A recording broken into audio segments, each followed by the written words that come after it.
understand Joseph Lechabane was not able to make it, right, Monica? So we'll have Monica Glinzer for the welcome remarks. Monica. Thanks, Ana Claudia, and good afternoon or good morning, depending on which time zone you're in, everybody. As Ana Claudia mentioned, Joseph unfortunately can't join us, as he was tasked at the last minute to address matters from our Parliamentary Portfolio Committee. Sorry about that.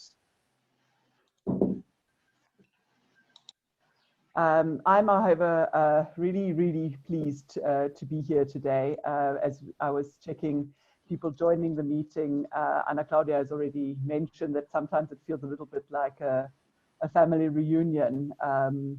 And so I'm really honored to be part of this, this Zoom meeting. The Department of Human Settlements sees this as an opportunity to shape our response to COVID-19, as well as to strengthen our participatory approaches to informal settlements upgrading. Today's session is going to be the first in what we hope will be a series of engagements around meaningful and impactful action for the improved quality of life in informal settlements. I've been working in the Department of Human Settlements for 14 years now, and it has taught me the value of international knowledge exchange and building networks of practitioners and policymakers that support engagement, interaction, and sharing. For example, with the support of Cities Alliance and the World Bank, India, Brazil, and South Africa have had many exchanges over a number of years under the IPSA Working Group on Human Settlements, which shaped our practice, our policy, and provided an opportunity for peer review over I think 10+ years. We are lucky that today we have much improved platforms. So this platform, for example, that we're currently in has a great advantage because there can be many more participants and it is much easier to arrange. Many of us have been meeting in key international events over the years in the run-up to Habitat 3, for example, during World Urban Forums, at UN Habitat meetings, at UCLG meetings, and we've been brought together because we all believe that the upgrading of informal settlements is key in the delivery of the global development agenda. We know that upgrading informal settlements and improving the quality of life for its residents will cover much of the new urban agenda and many of the sustainable development goals. Today's session is the result of months of collaboration and co-production, fueled by a genuine desire to improve and learn and succeed in, and this desire is combined with a generosity of spirit to share, engage, and connect across regions, across time zones, across sectors, and across institutions. And therefore, it is my heartfelt thanks to all of you who planned and worked so tirelessly to make this event happen. My thanks also to the Cities Alliance for holding it all together, to the discussants who agreed to give of their valuable time and their experience, and to the many observers, which allow us to have such good participation today.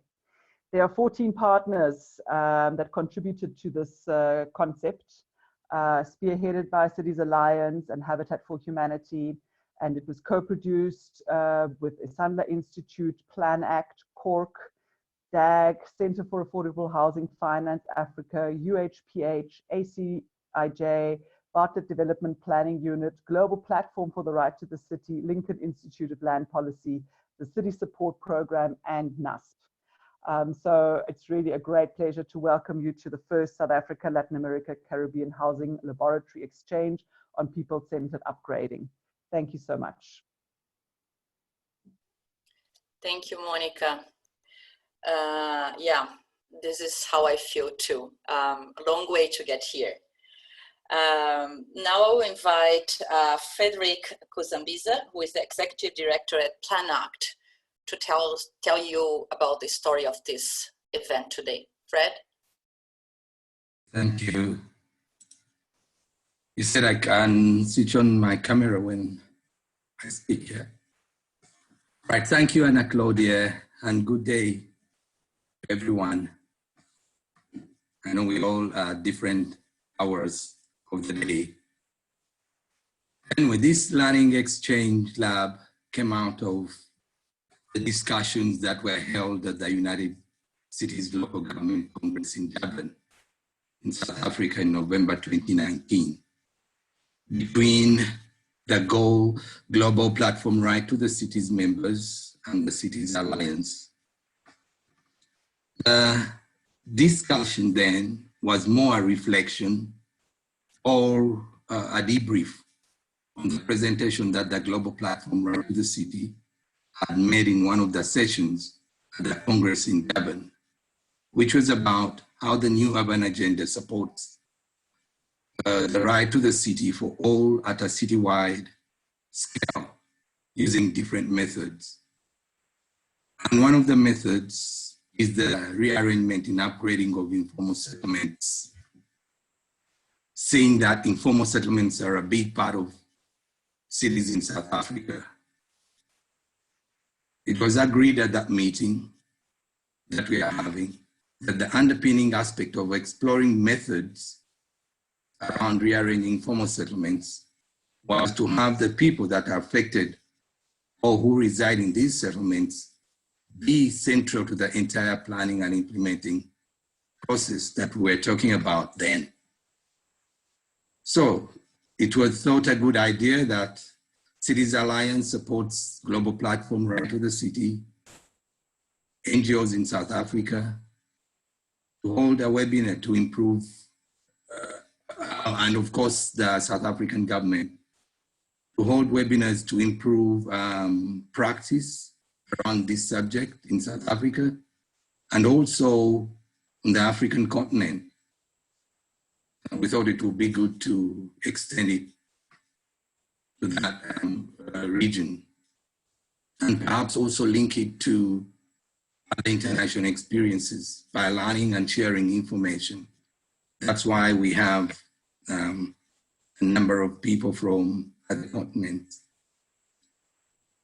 It was then agreed to hold learning exchange laboratories on the African continent, starting with South Africa. And that's why we are gathered here in the virtual space from different parts of the world to do just that. Now, a preparation team was formed at the time to see that this happens, but unbeknown to it, just like everyone else was, there came the coronavirus, which has affected us all tremendously. So with the coronavirus in the picture, it was just fitting for the preparation team to shift or expand the learning exchange idea to include the anticipated effects of the coronavirus to the people living in informal settlements. As we all know, informal settlements in South Africa have been in existence even before the democratic government in 1994 and are still here with us, which in a way has been and is still a very sorry state, especially where more interventions could have been made and can still be done. Over the years, we've seen that non-government organizations in South Africa have taken it on as a mission to contribute to the efforts of the South African government to improve the setting in informal settlements. And the NGO's principle has been to do this work in a participatory manner within the different prescripts of the South African government frameworks. From practice, we know that there are various instruments and arrangements within these frameworks that are geared towards supporting the improvement of informal settlements.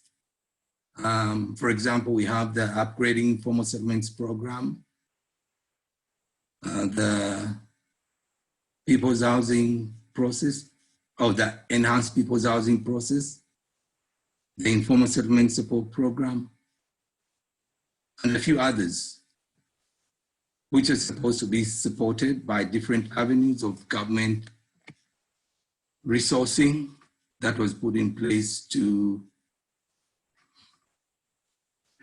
create an enabling environment for this task. Excuse me.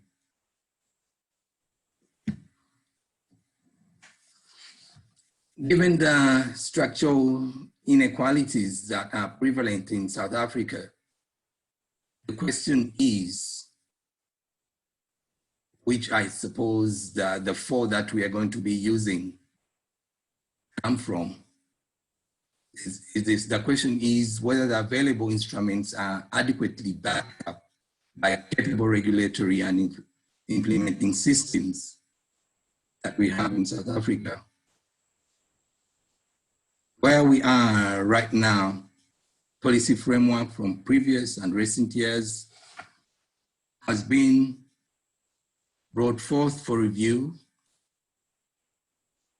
in order to enhance practice and reduce informality seen in the most vulnerable and impoverished settlements in South Africa.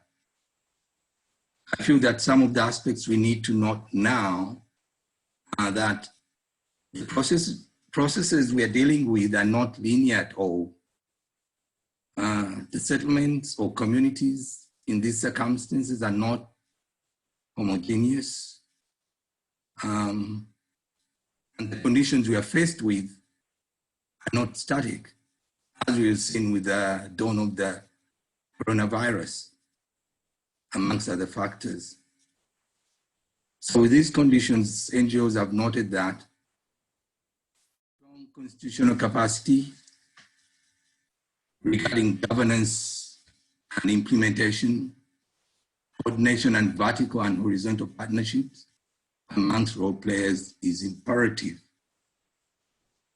So the arrangement reached so far is that Cities Alliance gives support to South African NGOs and other key role players to engage with the government through a series of learning exchanges, beginning with this one. And this brings us right here. Thank you. Thank you, Fred. This is inspiring us. Yeah, so very briefly, the Urban Housing Practitioners Hub was mentioned a couple of times, and the role of the Cities Alliance. We have been supporting this knowledge and experience platform for the last 3 years in Latin America, and within this framework, being able to connect experiences and practitioners from all over the region to attend demands for policy improvement by a multi-sector stakeholders from NGOs, academia, national governments, local governments, etc. So we have here in the call today a couple of frequent flyers of the platform that are from this side of the ocean, ready to discuss with you. A couple of questions that were posted on the concept note, and the idea of this housing laboratory, how we call it, is to collectively build responses or ways or trends, build critical mass, build consensus on the way forward. No, we have the understanding that informal settlements is long overdue. We have had a couple of housing laboratories about the issue and related aspects that are on the concept note, like densification. And we would like to share our reflections with you and build a way or a vision for after COVID together. So with that, and in benefit of time, I would like to invite Tanzing Hudson, advocacy specialist at Habitat for Humanity International. She was leading a process of a collective writing of this concept note. So this concept note is really, really a collaborative effort. So Tanzing, please go ahead and present our main thinking on the concept note. Thank you so much, Ana Claudia, and thank you again. And just to underscore, this certainly was a team effort, and it's been a tremendous honor to be part of this process in this unfolding of the first lab to be held in South Africa, of course with exchange across many areas. So I'm just going to set out some of the key areas of the concept note. So, and good afternoon to all of you from all your different locations. So informal settlement upgrading is a long-term incremental process.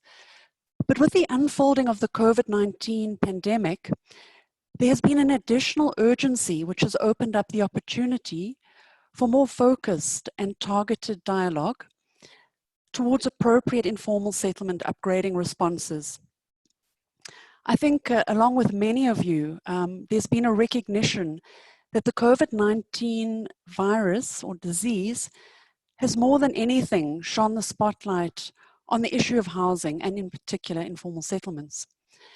There are approximately 2,700 informal settlements in South Africa whose residents are acutely at risk to exposure to the virus due to the lack of basic services or inadequate basic services, infrastructure and adequate housing.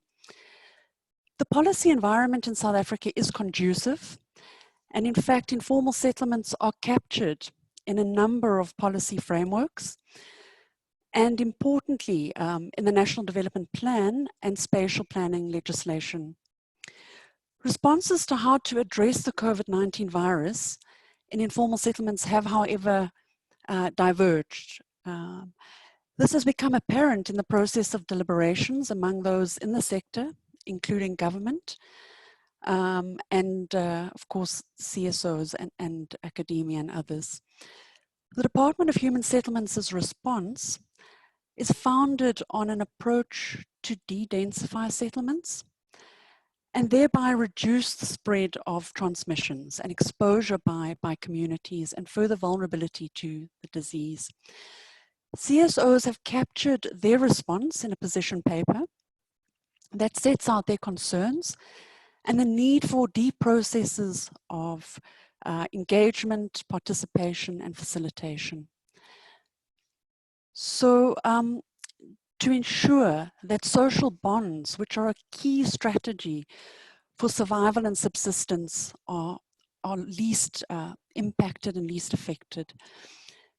The issue of densities is a key area that will be explored in the deliberations and how to harness density for more sustainable cities. It is against this background or backdrop that the experience with informal settlements in Latin America and the Caribbean and the very recent responses to COVID-19 might be very useful for South African policymakers, academics, and indeed CSOs, as consideration is given to appropriate approaches and responses. As set out in the concept note, national and local governments in Latin America have been very deliberate in responding to prioritizing informal settlements, working with grassroots and communities and their networks to evaluate and identify joint solutions. So in fact, we are very fortunate this afternoon to hear from a range of experts, both from South Africa and Latin America. But I think in particular, we have the Deputy Minister of the Ministry of Housing and Human Settlements of Costa Rica, Mr. Patricio Moreira, and from Argentina, Ms. Rosario Facina from the Civil Association for Equality and Justice. And of course, it'll be a great honor to hear from Jacqueline Sampson, who's with the Western Cape Department of Human Settlements. So from the Latin American team, and indeed the members of the team from Latin America, they'll take us through their protocols for not only addressing the urgent and immediate health responses, but how these relate to interventions that will help us to unpack the issues of resettlement, relocation and de-densification, and innovative measures to protect low-income households from the worst of the pandemic. Just quoting from a recently held lab in Central America, which is also captured in the concept note, I think it's an important reflection. Informal settlements offer a key opportunity for social integration and inclusive, resilient urban regeneration opportunities to drive economic development with an an integrated system of infrastructure services. So I think this is as we think about what will be coming after the pandemic and how best to build back. So the overarching purpose of this lab is to identify strategies and tactics for national and local governments, as well as CSOs and academics, to engage constructively in support of short and medium-term approaches and responses to COVID-19, with a key focus on informal settlements, which are indeed the most fragile areas in our cities.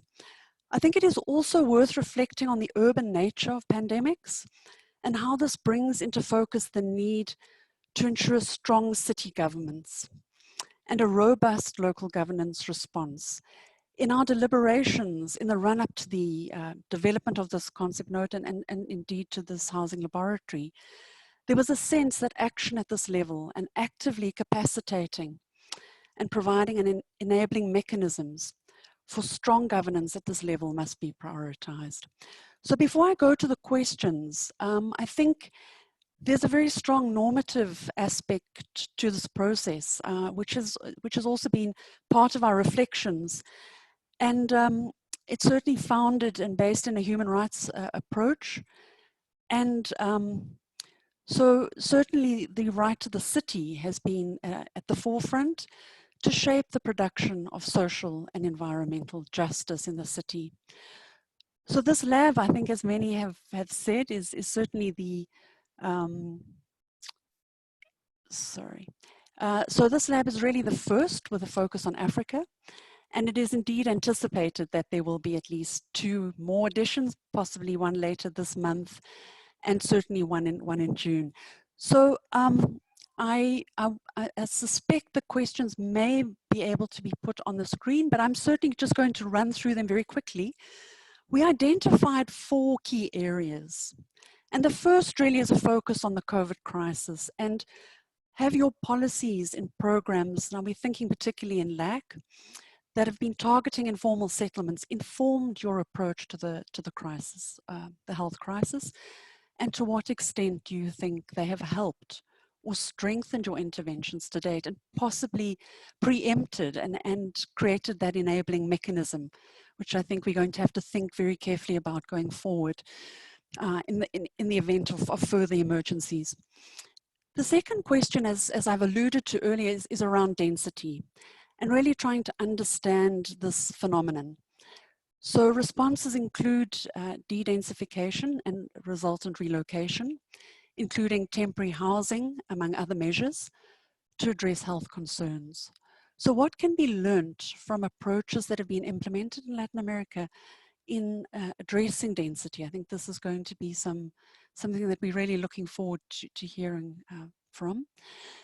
To what extent, the third question is really around governance and the policies, processes, and institutions that in many instances may impede progress towards informal settlement upgrading. So how effectively are national government policies implemented by local government structures? But not only that, but what types of governance mechanisms can be explored, particularly at local government and city level, that are more tuned to upgrading efforts? I think this brings into focus issues around capacity, and are there examples of responsive and innovative regulatory and institutional mechanisms and approaches that can indeed be shared and that relate to differences, different spheres of government, different levels of government in our addressing of informal settlement and certainly in the upgrading efforts. And finally, this is of course a very important aspect, is how to build and sustain relations between sector actors, including government at all levels, for more effective coordinated action to identify appropriate strategies to achieve common objectives for informal settlement upgrading and what has been the LAC experience. So I thank you, and I very much look forward to the conversation going forward. Thank you. Thank you, Tanzing. Yeah, and with that introduction, I will move straight to this side of the ocean and invite the Vice Minister Patricio. You mentioned the lab in Central America, which indeed generated a declaration among the Latin American national governments towards the reconstruction of Latin America Central America after COVID. and informal settlements upgrading is at the centrality of this declaration. So, Vice Ministro Patricio, please go ahead. You can share your presentation. Hi, how are you everybody again? Nice to see you. I would like to start giving thank you to all the organizers and with all the people that is sharing this space. For me, this is a special opportunity to learn about you. So I would like to say thank you. And because time is short, I would like to start immediately. As you were saying, this is a very important matter that affects millions of families and people all over the world, and in Latin America is not the exception. We have a lot of troubles related with informal settlements and the affections of human rights that this in consequence. So here in Costa Rica, we developed a protocol that was a kind of guide to work with local governments to attend the informal settlement situation in as fast as we can. So this protocol is kind of effort that is built on a platform that we did before, and I'm going to explain it. So as you can see in my, well, can you see my screen? Yes, we can see your screen. Okay, perfect.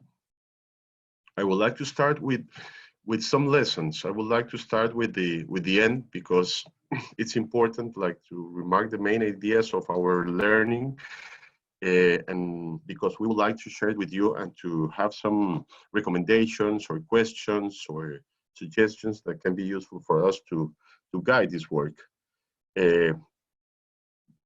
We have like 4 conclusions, main ideas that we would like to share.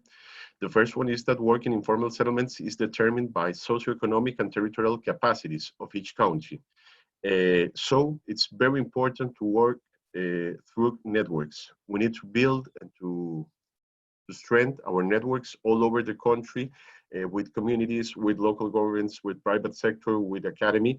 So this is like the first main idea that we would like to share. That is one of the most important conclusions in this process.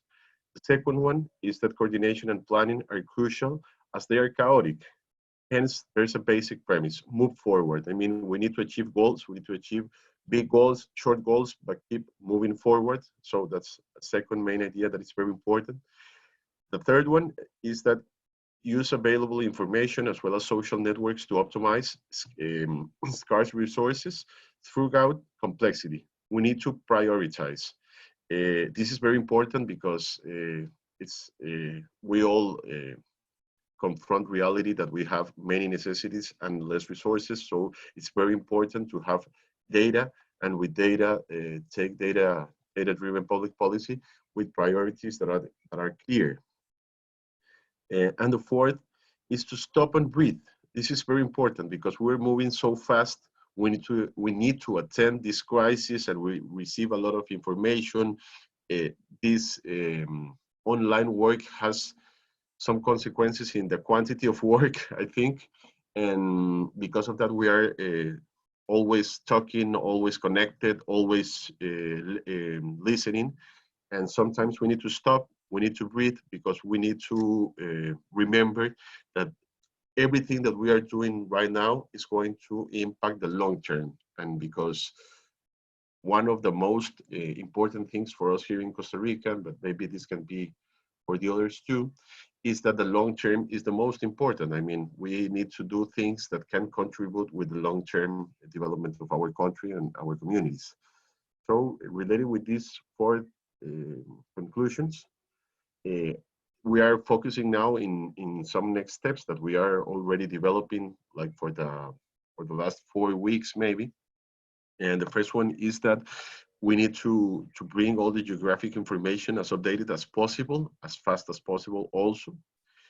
Then we need to link with the municipal emergency committees, that is like our structure here in Costa Rica, and also with multidisciplinary teams when possible.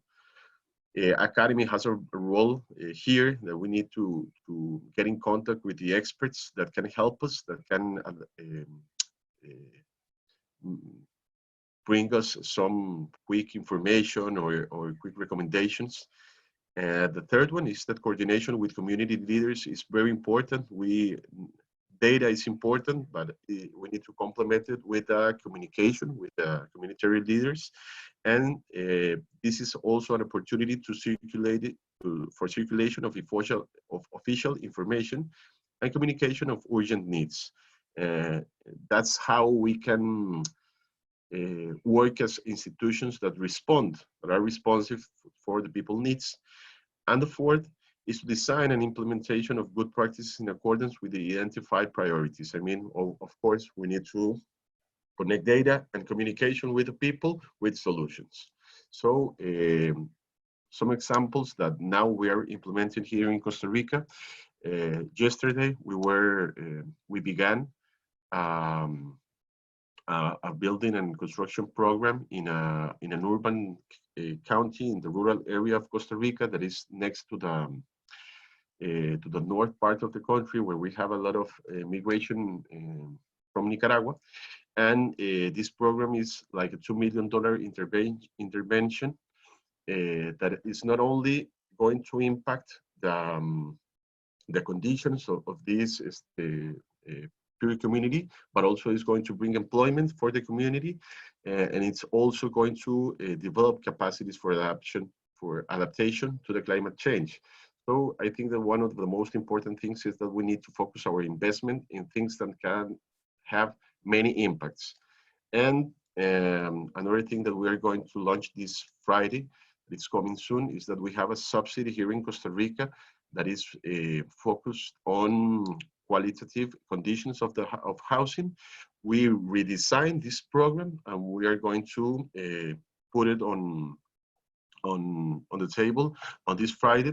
And this is also related with impact, the conditions of housing, but also with employment. That is a need that is very important here in Costa Rica because of all the economic situation, that we have a lot of unemployment. So these kind of examples are related with these conclusions and next steps.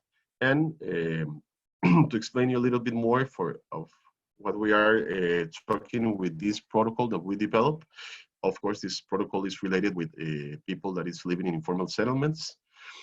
Before the COVID, for the last 2 years, we were working on a program that we call Puente a la Comunidad, that is inspired by the lessons that we learned from our own experience, but also the experience of another Latin American programs like the Favela Barrio, the social urbanism of Medellin, that are that combine housing with public space, urban planning, and human development programs. We were developing this strategy with the local governments and communities. And that is something that is kind of new in Costa Rica, because this kind of program before were only developed by the national government, and not working with people in communities and not working with local governments. So that's something that we improve with this strategy. And this strategy gave us like a kind of platform that was very important for this process now with COVID-19, because we already have the connections, we already have the communication. So with this platform, we aggregate all the GIS data that we had, and we build our this is geospatial information monitor with information of human settlements, but also information with positive cases with COVID in the country. And with this information, we prioritized areas. The things that you see on your left are the counties in order, and then in your right, you can see the most important communities. These communities were ordered related with the density of the people in those places. And what will we have there? Well, in Costa Rica, our main issues are related with information, lack of information, or limited access to official, updated, and comprehensive information. Another issue that we have here is related with access to water, to waste management, sanitary infrastructure, overcrowded, that you already mentioned it. Also with informal labor, that is very important, because citizenry of informal settlements are forced to move over the city because they can stop and they can stay home. So they need to move, they need to work, they need to sell or whatever.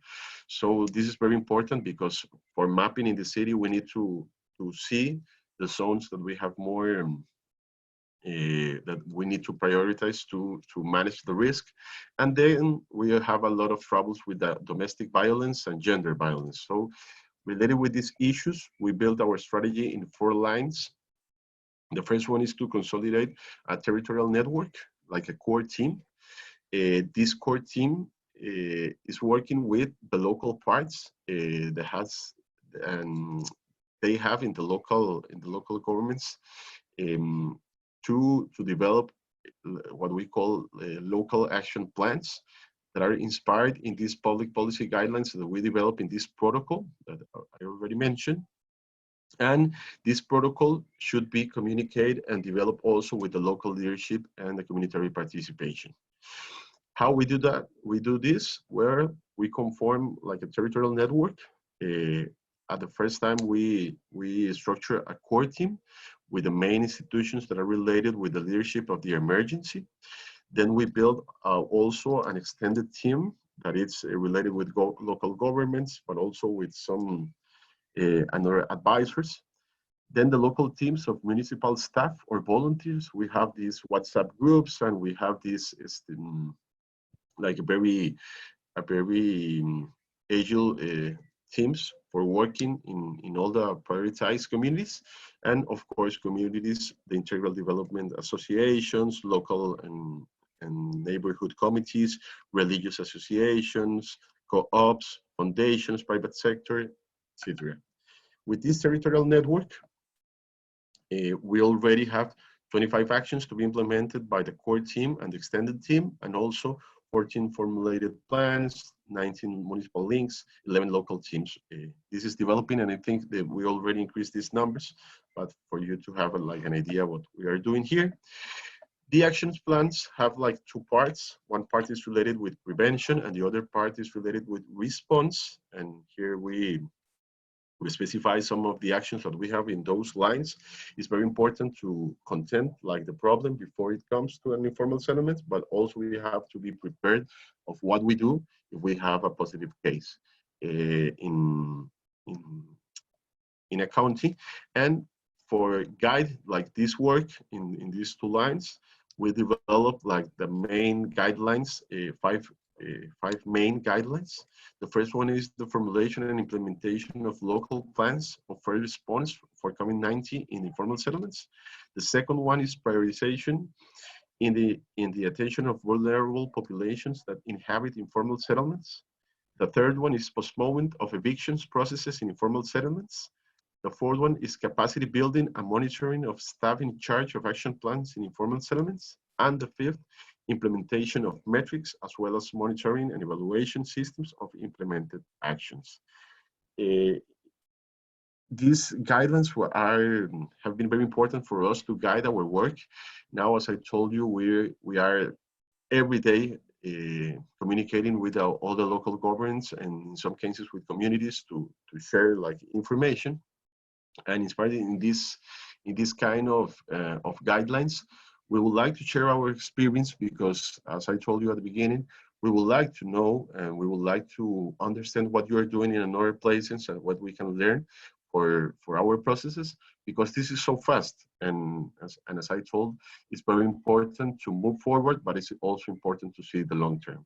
So from Costa Rica, this is our contribution. Thank you very much for the space. Thank you very much, Patricio. There are already questions for you on the chat. Maybe you can later on respond about the prioritization, but thank you for sharing this comprehensive strategy. Very, very clear, your presentation. So I will move to the NGO side and bring in Rosario Facina from SG, and she will explain their experience in mapping informal settlements in Buenos Aires and now the responses to COVID. Rosario? Okay. Hello, everyone. As Ana Claudia already said, my name is Rosario. First, thank you to all the organizers for the invitation. And I look also forward to learn about your experience. So I'm very excited to be here.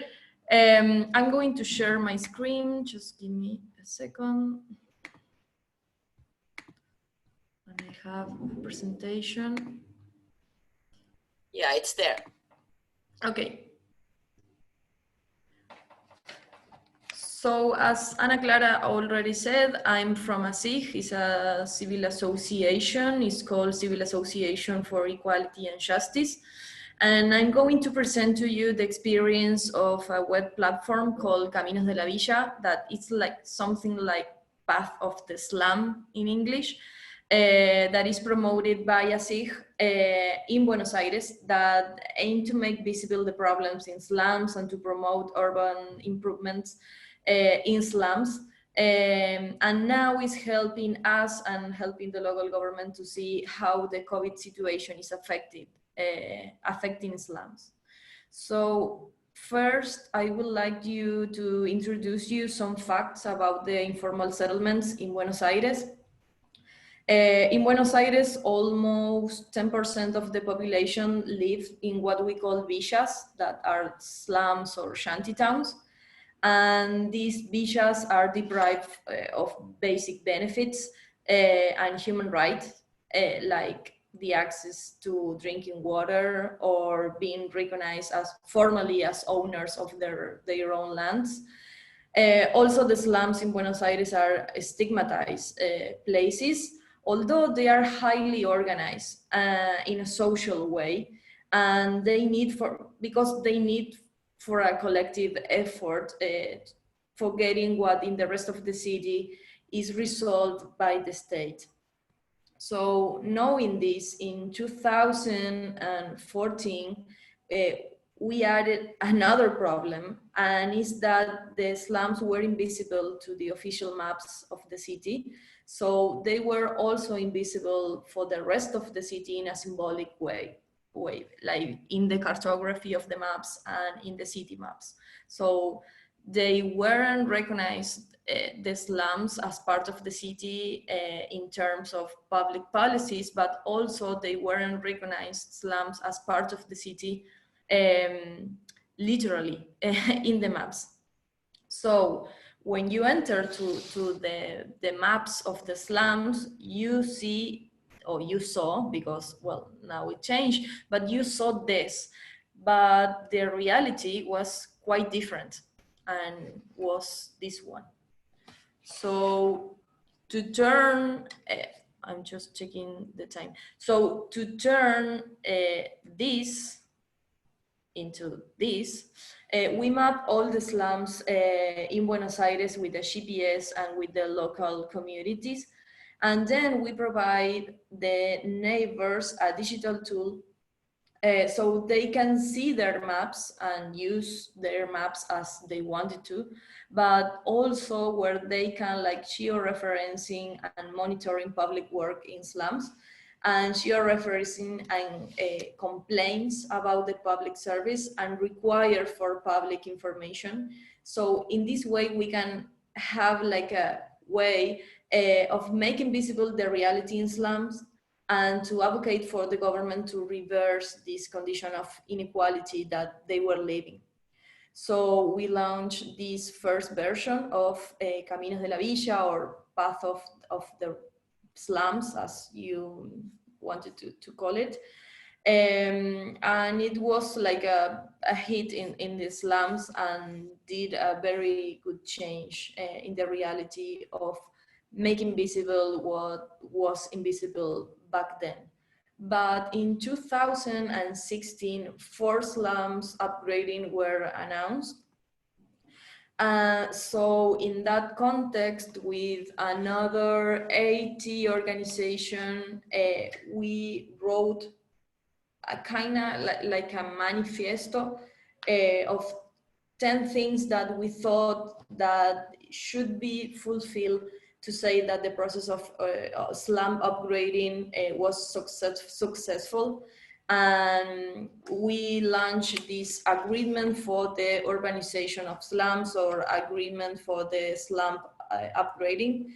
And well, we received like a very good response from the local government.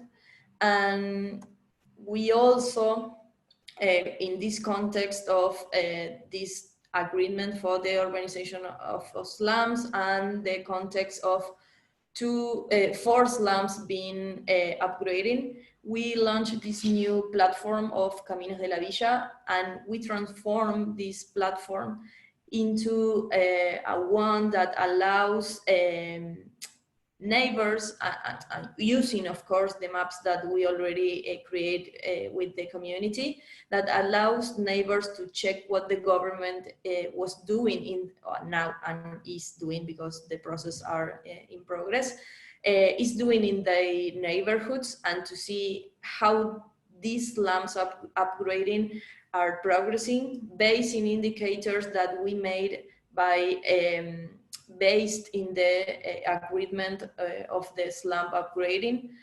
We turned those 10 points that were kind of like a theoretical points into indicators, and we measure how this urbanization progress or slum upgrading are working and how they're doing. And we also georeference place of interest for the neighbors. And well, now 2020, and as you already know, well, COVID hit us and hit our cities quite hard, but the most affected ones are the ones that are living in slums, of course, for all that Patricio already explained. That was super completed. I'm just going to synthesize some of those ideas. Of course, that the most affected ones are the ones that lives in slums, and that's because slums are overcrowded, because the lack, because of the lack of access to basic service as drinking water, as I already said, because of the amount of people with informal jobs, and because of the lack of access to public health systems. So they are in a really dark place now, and we don't have like the best perspective for these slums, and we wanted to do something to reverse that. So we again transform Caminos de la Villa into this to that one version that allows neighbors in this context, this COVID context, to georeference useful places as shops, or places where they can eat for free, or places that they can access to potable water, drinkable water, and to be able to found important information. And also they can make reports of problems that they face in the slums, and they can also access to information about human rights, and visualize data about what is happening with the COVID in slums. So this is how it looks. It looks now. This COVID version of Caminos de la Villa. You can see some places, some useful places for the neighbors, like, I don't know, church, that now you can like sleep in those church if you don't have space in your house because it's overcrowded, or to know where you can find food if you don't have one, if you don't have food in your house, or where you can access to justice or the police if you have a problem now in this context. And of course, how can I access to a health system now? And you can also report what is going on in your neighborhood, as I don't have water. That is what it's saying there. I don't have water. Where, well, you have like a digital tool to report these problems. So we think that this information that is in Caminos de la Villa now will allow the authorities and the media to identify the main problems that slums face in this context of health emergency. And this could also be like the first step to develop actions that address the needs of those who live in slums in this context of measures that are implemented to confront COVID. So this is what we wanted to show you, and I think that may be useful to you to know in this context. I leave you the webpage and my contact if you wanted some further information. Thank you. Thank you, Rosario. We'll also make sure to share all the presentations and information from this lab. So that was very clear. I would now cross the ocean and go to South Africa and invite Jackie Sanson, who is the Western Cape Head of Department for Human Settlements, to share her experiences with informal settlements and COVID-19. Jackie, are you there?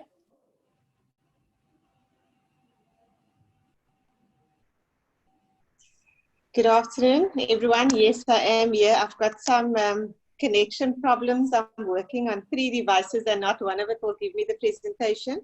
So I can send it through later on. So I've got a hard copy here in front of me. And our approach was based on the limitations that we were facing with both our policy regime and our funding regime. Can everyone hear me?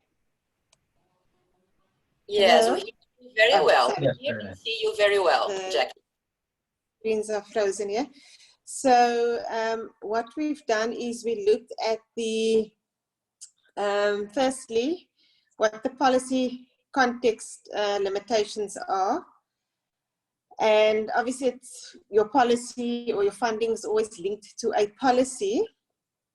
And our functions as a Department of Human Settlements look more as at a housing deliverable more than a human settlements approach. So it's the housing unit with a service site or whatever form of shelter or top structure as we refer to. And so that's what our funding and our mandate buys. And further to that, it's also limited to different products. So we've got different subsidy programs, and each subsidy program has its own criteria for accessing that subsidy, and it also restricts us to a specific type of product. And again, I must emphasize it's largely linked to a subsidized house or a service site. And then, so the funding is limited to housing and not other functions that make up a settlement, such as your social infrastructure and broader infrastructure. Social facilitation is also absent, economic opportunities, access to transport. And often even within our own regime, our own human settlements or housing subsidy programs, we also cannot cross-subsidize across our own programs, let alone across broader, such as education, other social development, economic programs or funding subsidies. So added to that, we also have very limited or restricted statutory planning processes, which limits often community consultation, or the community consultation is seen as a statutory process, not as a parallel process to your planning process. So there's also specific phases in a process when you must liaise with your community. And then of course, added to that, we are always rushing to get planning and implementation underway. And we lose the opportunity for skills transfer, for skills development training. And then we are also faced with a monitoring and evaluation regime that is very bureaucratic and not looking at necessarily are we measuring the outcomes. So that is the background to it. And I must say that within the context of COVID-19, and even though we get strict directives or instruction to have a specific approach, we have a program and a process which we've launched about 2 years ago, where we've appointed non-government organizations who act as intermediaries between government and the community. Because as we all know, often the communities are very skeptical or don't trust government. So we rely largely on those non-government organizations, or NGOs as we call it, to act as our spokesperson between the community and the government, and also assist in adding those different features and functions in a process when we're looking at improving informal settlements, or just the functionality of an informal settlement. So our approach, when we looked at pulling in the resources of the NGOs, it was a three-pronged approach. And I'm going to see if I can, at the end of this, go back to my presentation and share that with you, because it's quite comprehensive. So we're looking at a three-pronged approach. Firstly is obviously the intention is the upgrading of informal settlements, and that is through access to land, whether it's publicly owned or privately owned.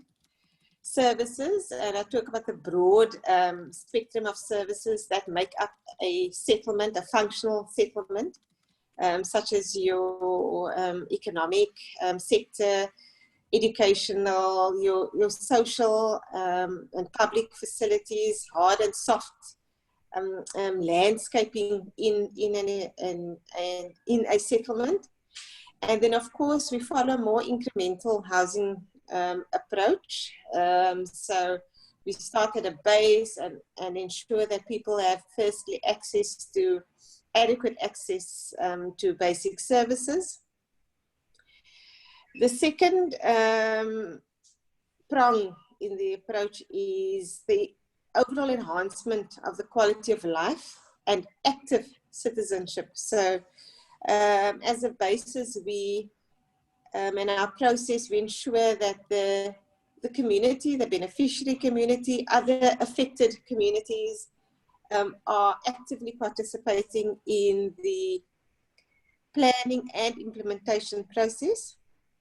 And then through that, we also, which is the third leg of this approach, want to strengthen sector capability. So we're highly reliant on our other sector departments in government to participate in establishing this functional settlement.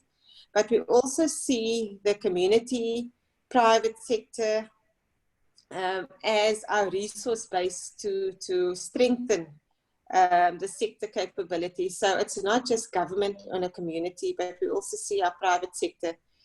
And all of this is within a context of a broader, what we call a Living Cape framework, where we're looking at the overall functionality and improvement of settlements. So it's informal settlements, we're looking at brownfields, which is partly developed or underdeveloped settlements, and how we can improve living conditions in those brownfields areas. And then also when we start a new greenfields where there's no infrastructure at a specific location or at a parcel of land, we're also looking at governance and incorporating other sectors in that development, and looking at an area-based approach, because we see that even in an informal settlement, it's not isolated from, in Cape Town or South Africa, it's not isolated from the formal sector,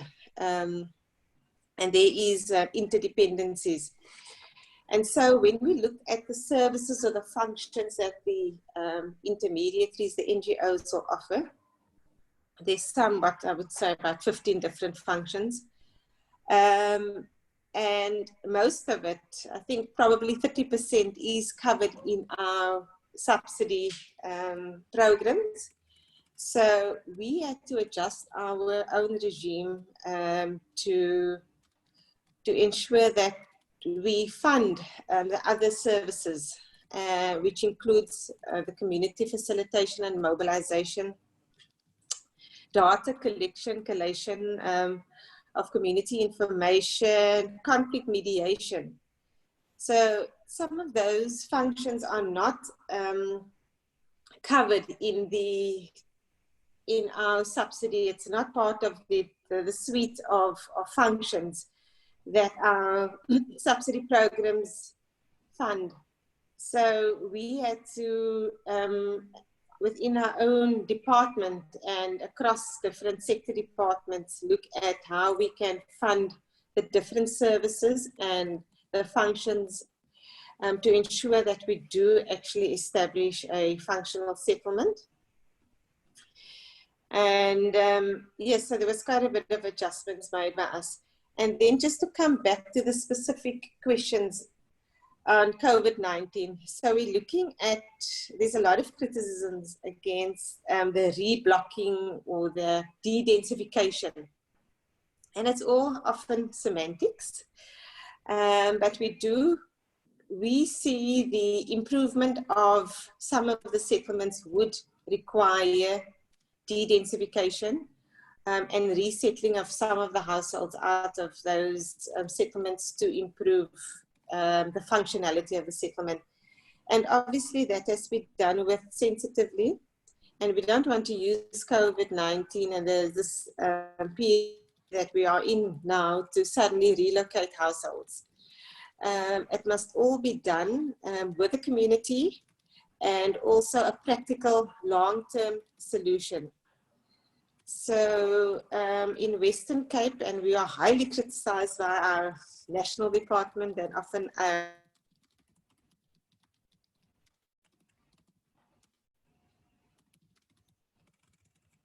Jackie?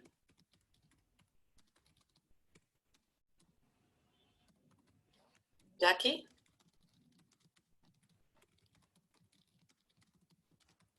Jackie, you are on mute. me? Yeah, now you're back. I Yeah. can hear you. Yeah, you're back. Go ahead. I think I've got some connection problems today. So what our Western Cape approach is, yes, we are acknowledging that this COVID-19 has been a big revealer in the inadequate settlements that we have, inadequacy in terms of access to infrastructure, hard infrastructure services, also access to opportunities. For example, we're looking at funding or people not having the means to travel to stores because there's no economic activity, formal economic activity in the settlement, so they have to travel long distances to access food and other services. So we can see that the settlements are not functional. It is largely dependent on them having to travel with a very poor public transport infrastructure that we have. In this case, we also have health risks associated with the transportation, mass transportation. So when we look at a solution to respond to the immediate need of the informal settlements, we are looking at solutions that's long term. And through all of this, we also want to actively engage the communities. And I must say, we are lacking on the formal engagements. And for the past 6 weeks since lockdown has started, there were some communities who haven't received any form of communication from us. And even the NGOs that we have commissioned have also been limited in their movement because here in South Africa, we have to have permits, and you have to demonstrate that you're an essential worker or provide an essential service. So some of our NGOs have been hamstrung, that they cannot move, and even us as a government department, we haven't communicated. So there's a lot of inadequacies, that's inadequate services or lack of services that the government provides, or it's been highlighted now. And so whilst we're working behind the scenes on still working on our planning and our projects, we haven't communicated at all with some of the communities, and that there I think we need to work on that, and we look to our partners and the NGOs for that, to assist us with that. So I'm not sure if I've covered all that I'm supposed to cover, and while we're talking, I'll also just try and share the presentation with you. I spoke about the relationship we have with the NGOs, or the appointment we have with the NGOs, but I'd like to say that we have, as a government sector, worked together in looking at different interventions required, and it's not human settlements related, but it does talk to the needs in the communities or in the informal settlements. And some of the approaches are, we've got what we call humanitarian approach in providing food and food parcels to households and individuals. We've got a database of the NGOs, and it's not the same NGOs. There's a lot of active faith-based organizations, community-based organizations, that private sector that have sponsored and actively provided food. So we've got the database of where the need is expressed through phone calls or messages or some form of way, and then that is the demand side. And on the supply side, we mapped where the food parcels are provided, so we can share that information. And if you overlay it with the informal settlements in South Africa, it's broader than just informal settlements. It's also overcrowded households, and you can see a pattern of where the need is, and that will also be a guidance to us, also act as guidance to us in how we can further interventions in those areas. And also on the provision of water supply. So there is lacking infrastructure in terms of water, and we see washing of hands and just improving access to water to improve hygiene. We have supplied water tanks, installed the tanks in various settlements, and our Department of Human Settlements have provided the data on the location where firstly households live, and then secondly where there is inadequate access to basic services. So the data we've provided then informed the decision on where the water tanks must be provided, and water supply must be increased or augmented where it's insufficient. So those are some of the approaches. And then of course, we also have the regulations under our lockdown also prevents any illegal or any evictions. So to a degree, we could then ensure security of tenure for those people who are unable to pay, also vulnerable communities who are unable to pay their rent because of reduced income over this period. And fortunately, our regulations allow us to prevent that, but that is something that we need to deal with. It's actually just delaying that process, so that's also something we need to deal with. And then So one of the functions is also to look at, or approaches is also to look at security of tenure when we look at informal settlements and improving the living conditions. So it's security of tenure doesn't have to be a formal top structure, but looking at how we can ensure households have security of tenure without maybe formal title to a property. Thank you. Thank you, Jackie, also for calling attention to this, you know, long overdue agenda, right, of informality and lack of access of infrastructure, especially water, and the centrality of land at this point in time. So we'll start a debate. I invite the participants who are on the program to activate their cameras. I believe it can be more interesting for us to interact virtually. And also, as I mentioned before, so there's the alternative of raising your hand on the chat. So I'll be attentive for your requests. And I will start the debate bringing again Latin America and inviting Hugo.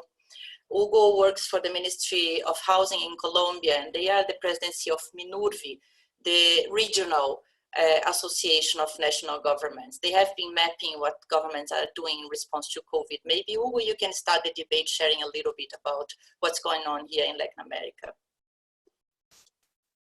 Perfect. Can you guys hear me? Very well, Hugo. Great. Thank you. Thank you once again for the invitation. Again, thank you, Ana Claudia. My name is Hugo Amon. I'm the Director of International Affairs at the Ministry of Housing and Cities of Colombia. As you said, since last October, Colombia serves as the chair of an organization called MINURVI, which is basically the Assembly of Ministries and High Authorities of Housing and Urban Development in Latin America and the Caribbean. One defining thought that has become very clear to me during this time is that even though Latin America as a region, Latin America and the Caribbean is very diverse in almost every sense, we still have so much in common in terms of the challenges that we face in housing and urban policy. Two characteristics in particular, I believe, have defined these challenges for many years, I would say for the recent history, which are rapid urbanization and inequality. However, it is the marriage of these two elements that brought us the propagation of informal settlements and slums, which have actually been exacerbated by the recent migration dynamics from countries such as Venezuela. Now, the real issue is that it took a pandemic in order for most countries to realize the dimension of this problem. But let me come back to this in a minute.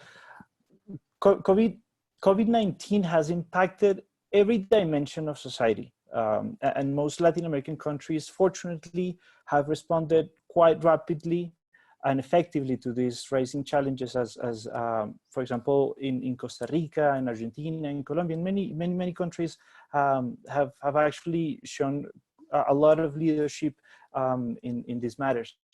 And as the concept note for this event read, we have seen that these measures occur in a very wide range of forms, from reconnecting basic utilities such as water and electricity, like what the representative from South Africa was also mentioning, that it is taking place in South Africa, and prohibiting the further disconnection, to freezing yearly increments in rent, and also prohibiting evictions, while also enacting grace periods of mortgage payments, and reducing interest rates on housing loans. I mean, frankly, it's been a very comprehensive package, and it's been amazing to see many governments respond so fast. Yet one issue remains very critical, especially in the middle of both the migration and the health crisis, and that is how to approach informal settlements from a policy standpoint.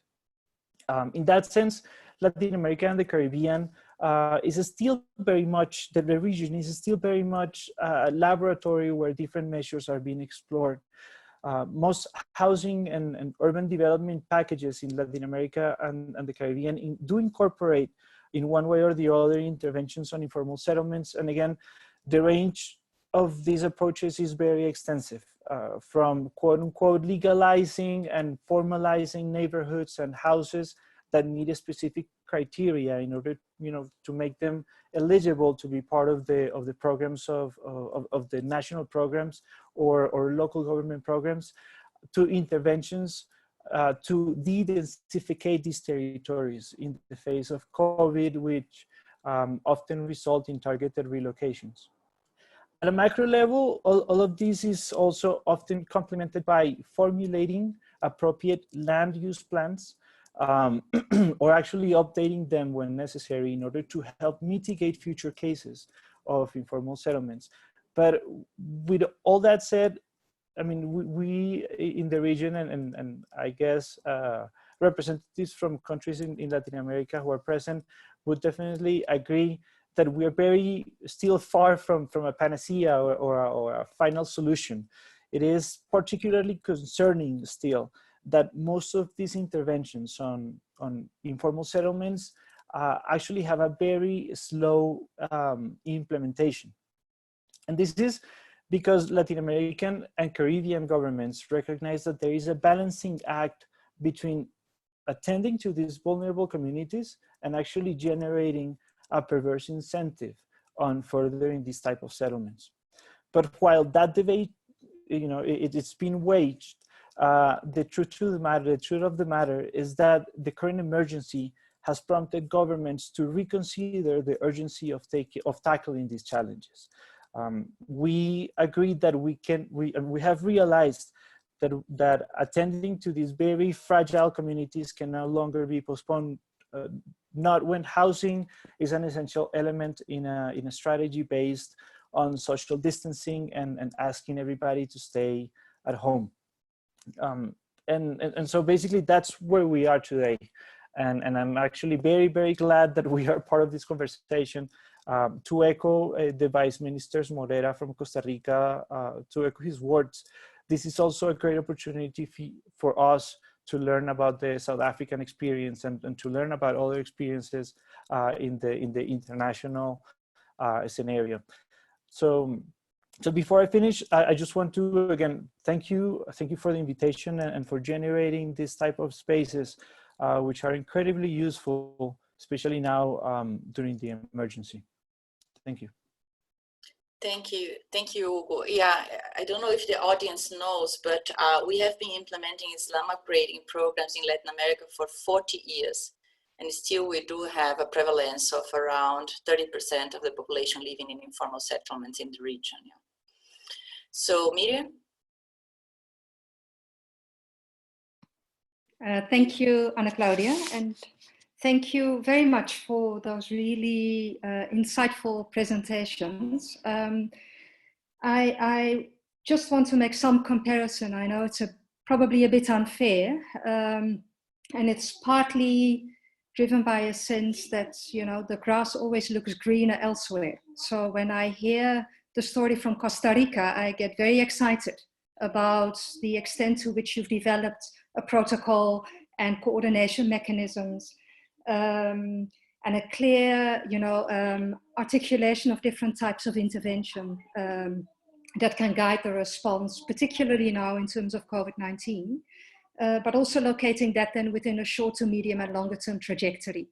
I think these are things that are part of the conversations in South Africa, but in the midst of making sense of COVID-19 and responding to it, the immediacy of issues obviously takes precedence. So it's quite hard to think ahead and have that longer term perspective. One of the things I wanted to comment on is that and wanted to ask actually as a starting point. So in South Africa, we talk about a ministry and a department for human settlements. I see the title you have is the same, for human settlements and housing. But we're struggling here to kind of have that more integrated and coordinated response that you were articulating, Patricio, in Costa Rica. Very often when issues are raised like food, like employment and income, like any, any of these other issues that are not about the built environment interventions. The response, and in fact, Jackie said something along the lines of, this is not a human settlements mandate, right? This is not our issue.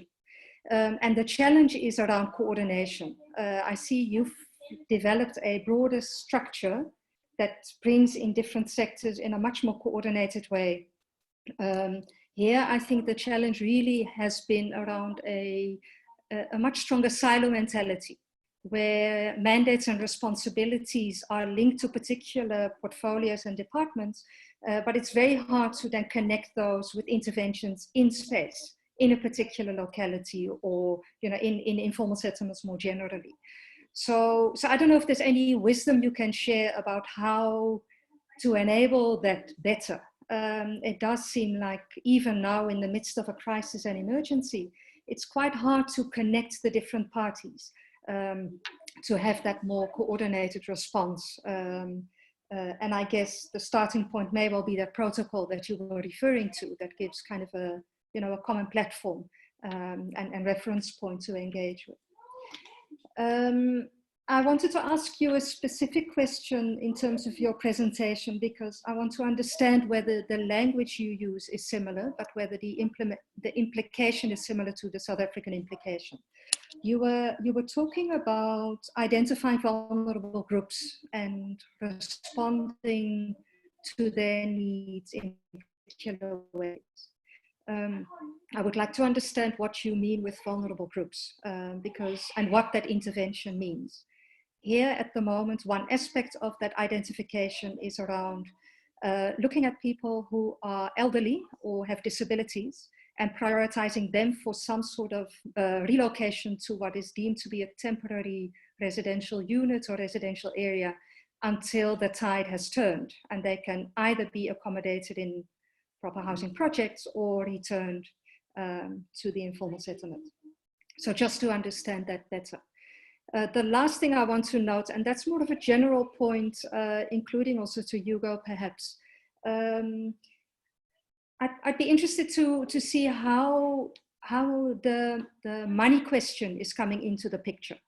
So in South Africa, I don't think we're really talking yet about financial implications and the fact that COVID-19 will have a significant impact on the fiscus, that budgets will be cut, and therefore there is a lot less money to do a lot more or respond to a lot more needs. So how does one make trade-offs, and how does one make those trade-offs in a transparent and accountable manner? Thanks, Anna Claudia. Thank you, Miriam. So I will go back to Patricio because I believe he also has to leave at some point. And then we have Charles and a group of people here on the list. Okay, thank you, Ana Claudia and Miriam. Well, related with your first question, to identify vulnerable people, I already wrote it on the chat, but I was trying to explain that we use the information of the territorial statistic information of our census, that it's from 2011. And I mean, it's kind of old, but it's useful to have an idea of all territory. And with that information, we bring together the shapes in GIS of the zones of the country that we have: informality, poverty, disabled people, older adult population, and I think that I'm missing something. And we are working now in lack of water, of access to water. So those are the most important things that we are taking in account to our priorities, and that's how we build this like this order of communities where we can work. Also, I think that it's important to accept that experience counts. I mean, I have the opportunity of working in informal settlements in Costa Rica for many years, so I have a little experience of where the conditions are the worst, and some communities that are not visible on the statistics, because that happens, of course, and because informal settlements in Costa Rica are related with migration, and we have, like in the last 10 years, a lot of migration processes because of many things in our neighborhood here in Latin America. So it be related with experience, we also agree with some communities, and this is where also political dialogue is very important, because you have like a picture with territorial information, and that's your first picture. But then when you start a dialogue with the local governments and all the region leaders, you receive another information, and then you can use another tools like Google Earth or another ones for the GIS information from the local governments. Not all of them have GIS information, but some of them have. And we also ask for help to the academy, like geographic schools. And that's how we complement like our picture. And that's how we try to prioritize, to build our priorities clear. And then we share it. I mean, it's important to share what we think that is the priority, because that's how we can, in a transparent way, start dialogue, like building this like state strategy. And the other thing that you were mentioning about how to get the parties together, what we intend to do is to bring the people on a technical discussion. And the technical discussion was guided by this protocol, and we share like the intention of building something that can provide the local governments a technical guide to start like their local plans.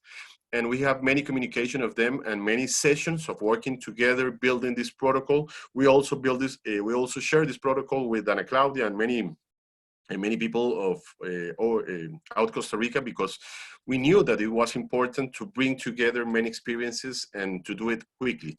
So this like technical political dialogue was very useful to avoid like the political non-constructive discussions that we have all over the world, and to focus on the technical guide that we need to confront this this thing. The thing that was mentioned before, related of how these informal settlements can drive like the infection rates. It was very important to promote that it is very important to work in informal settlements, not only because of the informal settlements. I mean, probably all the people that we are here in this meeting, we share the importance, and we share the human rights violations that are happening there. I mean, in this group, we all believe in that probably. But the thing is that we share our political scenario with another people that doesn't care necessarily about these things. So we argue that this was important because public national health. And we argued that it was very important for the national strategy to focus some strategy focused on this risk in informal settlements. And that's how we sell it to the people that doesn't care too much about this problem before. And this argue plus the technical guide help us.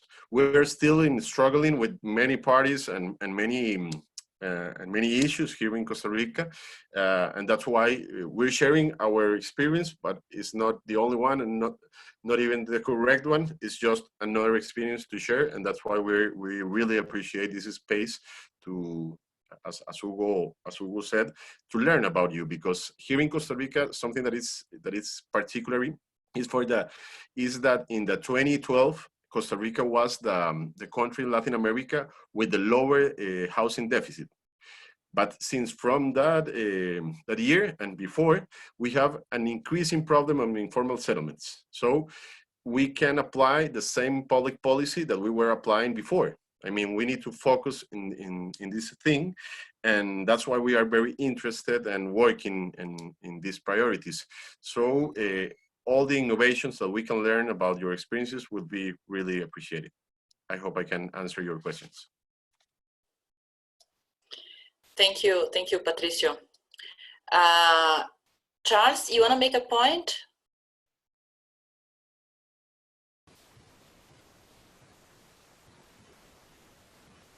Charles?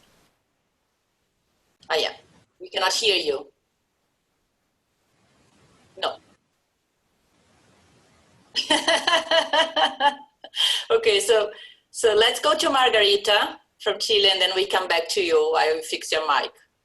Margarita, you want to come in? Chile, you were part of the group of a national council. It's a mechanism in Chile, no?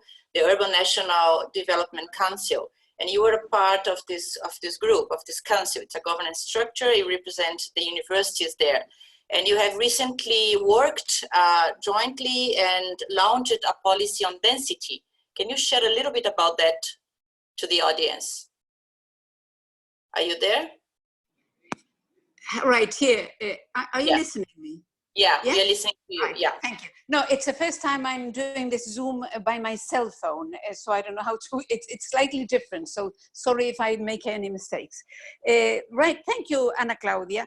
I wasn't prepared to do a presentation today, but still I will give you my point of view and from the Chilean experience, let's say.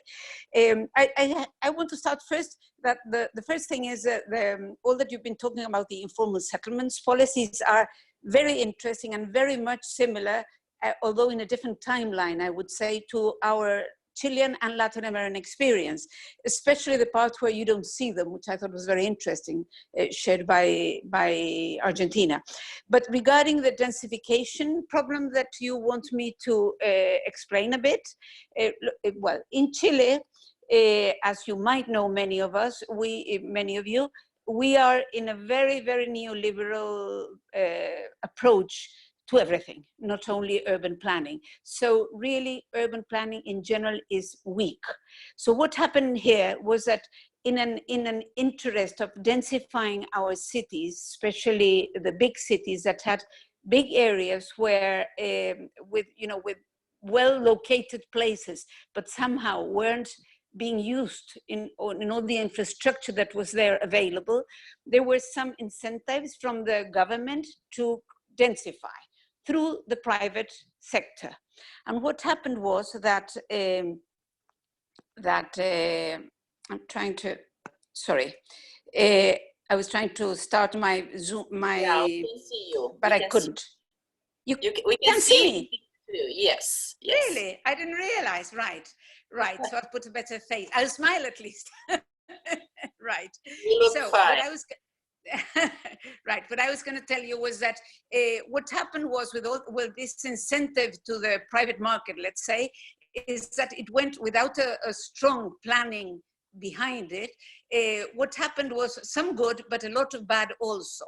Like you had, enormous buildings, what we called hyper densification in small sites, but that were, sort of making enormous shadows over small areas, and it didn't go well at all. So quickly we reacted, and there's this National Committee of Urban Development, and they invited us from CEDEUS to work with them in what was called the Equilibrated densification. On the other hand, in academic terms, I have been working on densification. So what we're trying now to develop is what we call an equilibrated densification. And there we're trying to create, not to stop the private incentives, because you see, our government is still in a neoliberal approach. So what we have to do is to somehow make this private sector interested in building what we want them to build, and not what is necessarily the biggest profit for them, and not to damage the city a lot, at least. So what we're doing now is we're trying, for example, to measure densification, not only as, people by area, but maximum heights, exploring ways of ensuring that there are green areas near, trying to explore how to densify where the greatest accessibility areas are. And at the same time, very important here is diversity. We are because the other problem in Chilean cities, which is really bad, is segregation. Segregation is the mother of all problems in our country, I would say. And in fact, it has been shown in our recent social crisis. So what we're trying now is to incentivize densification, but at the same time to attract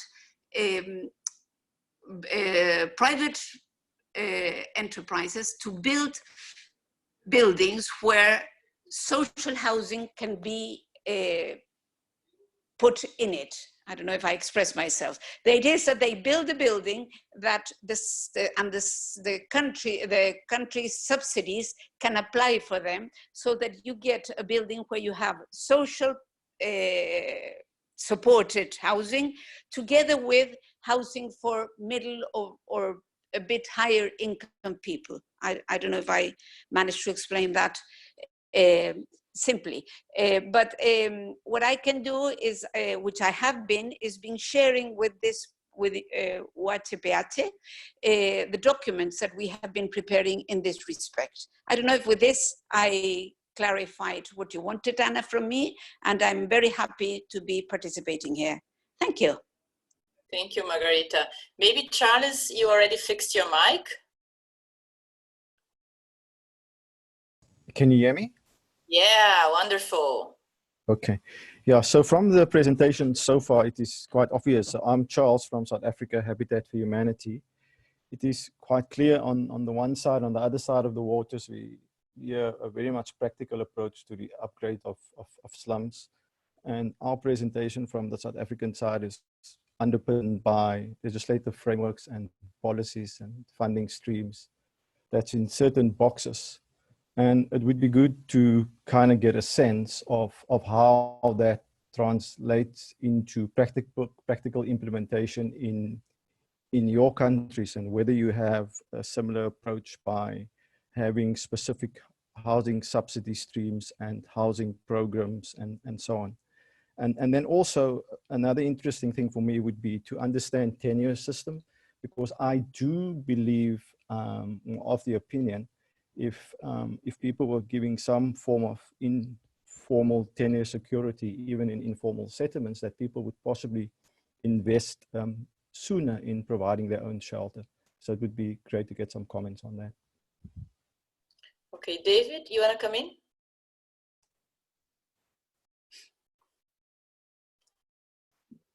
Thanks, colleagues. I just want to raise quite a few things, colleagues. I just asked Anna Claudia how much time do I have, because it is important that we also try and get some context into the South African situation for our colleagues to give appropriate responses as well, in terms of what we are dealing with. Firstly, in the broader policy and program context, but primarily now with COVID-19. Monica, in her introduction, and other colleagues, Fred and Miriam, did make reference to some of the prevailing situations in South Africa, as well as Jackie. But maybe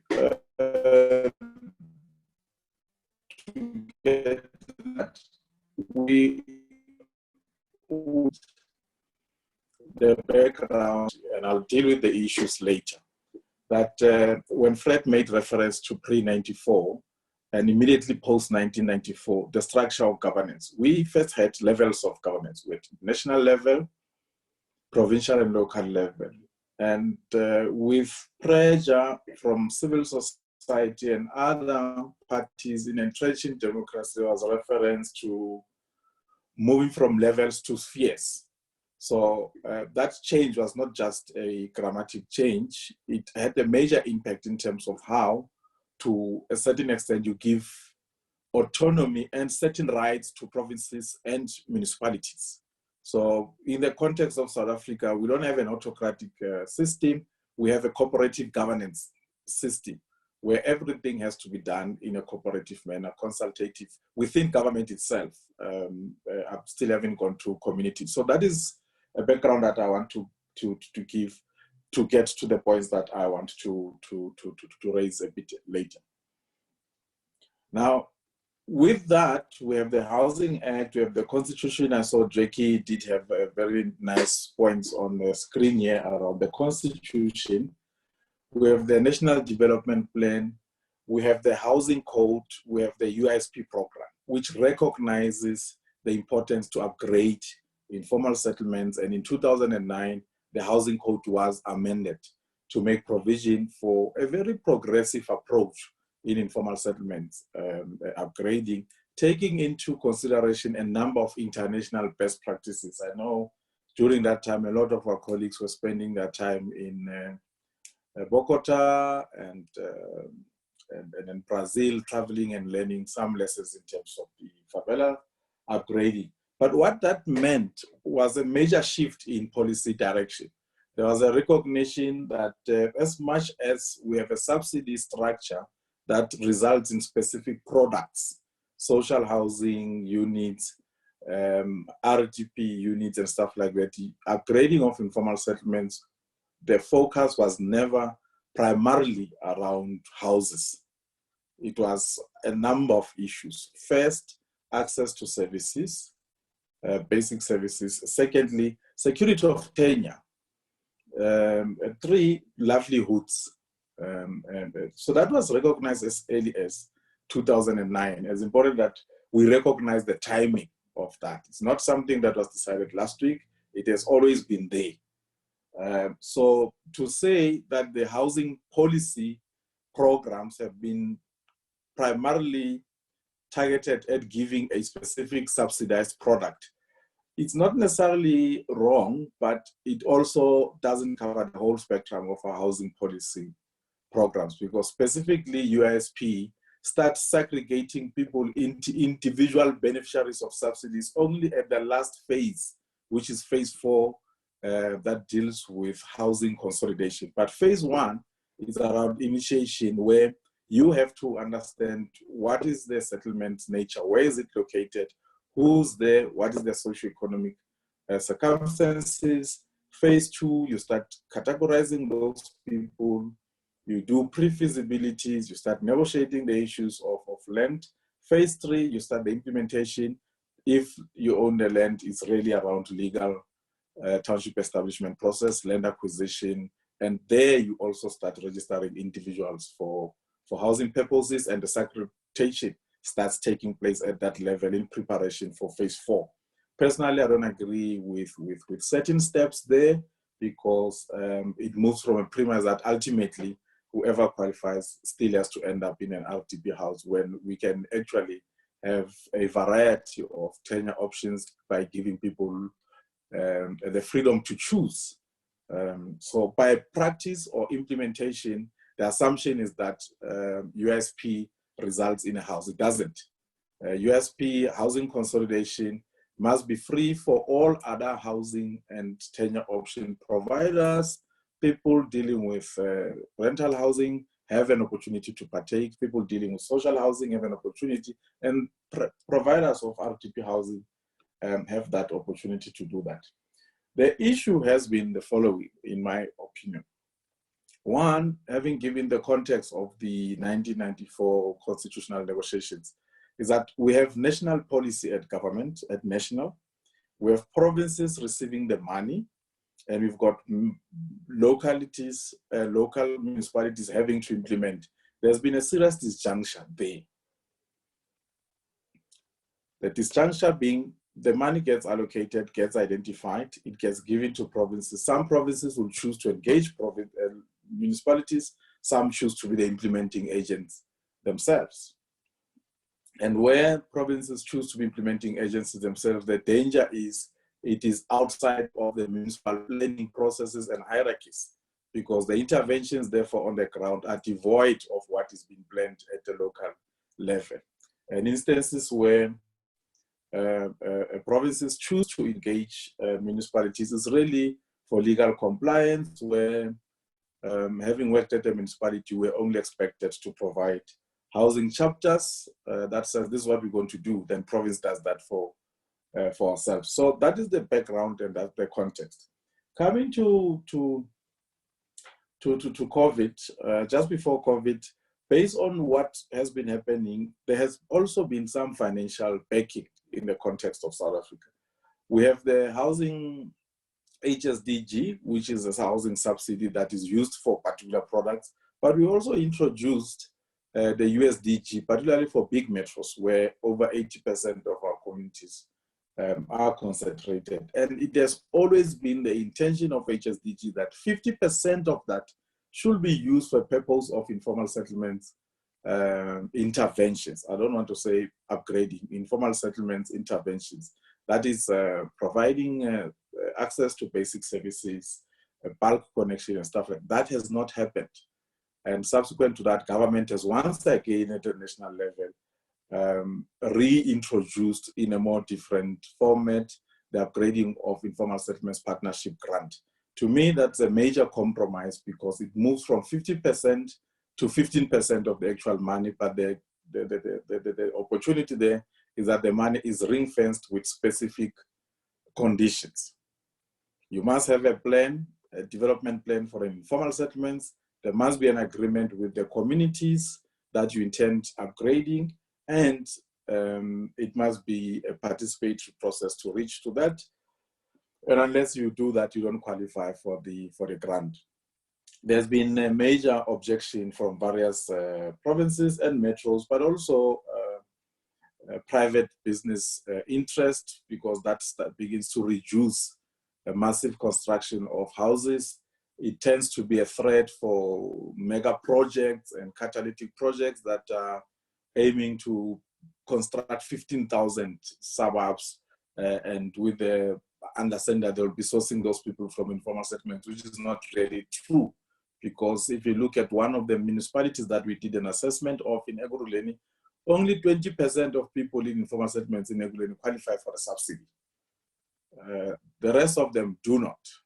I've worked there, I've studied their beneficiary administration process. So, and they've got 5 mega projects, each one with the intention to yield not less than 15,000 housing units. So if those projects were to be implemented in 1 week, Fred, the reality is that they'll stand empty for the next 7 years, unless they start importing people from the neighboring towns or just opening the house for occupation, unauthorized occupation. That's the reality.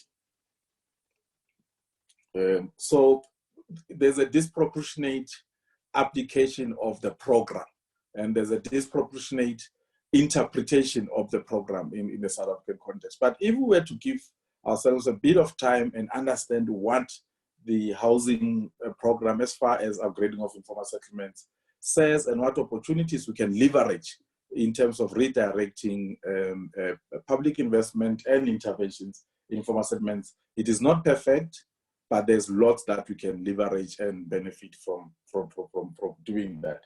And certainly the funding stream, the grant structure begins to do that. The other issue, colleagues, is that with COVID-19, the reality is we've all gotten to a real awakening that not much we knew about informal settlements. Not all of us knew exactly what is happening in the informal settlements, and by default, the reality is beginning to expose the plight of people in informal settlements. Very few platforms discussed access to economic opportunities. Very few platforms discussed proximity.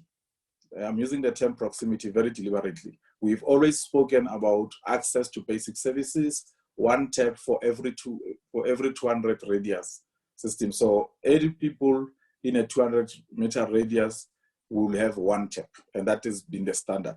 Maybe it's time we relook at that and try and reduce the densities and the number of people accessing that tap. One chemical toilet to 10 families.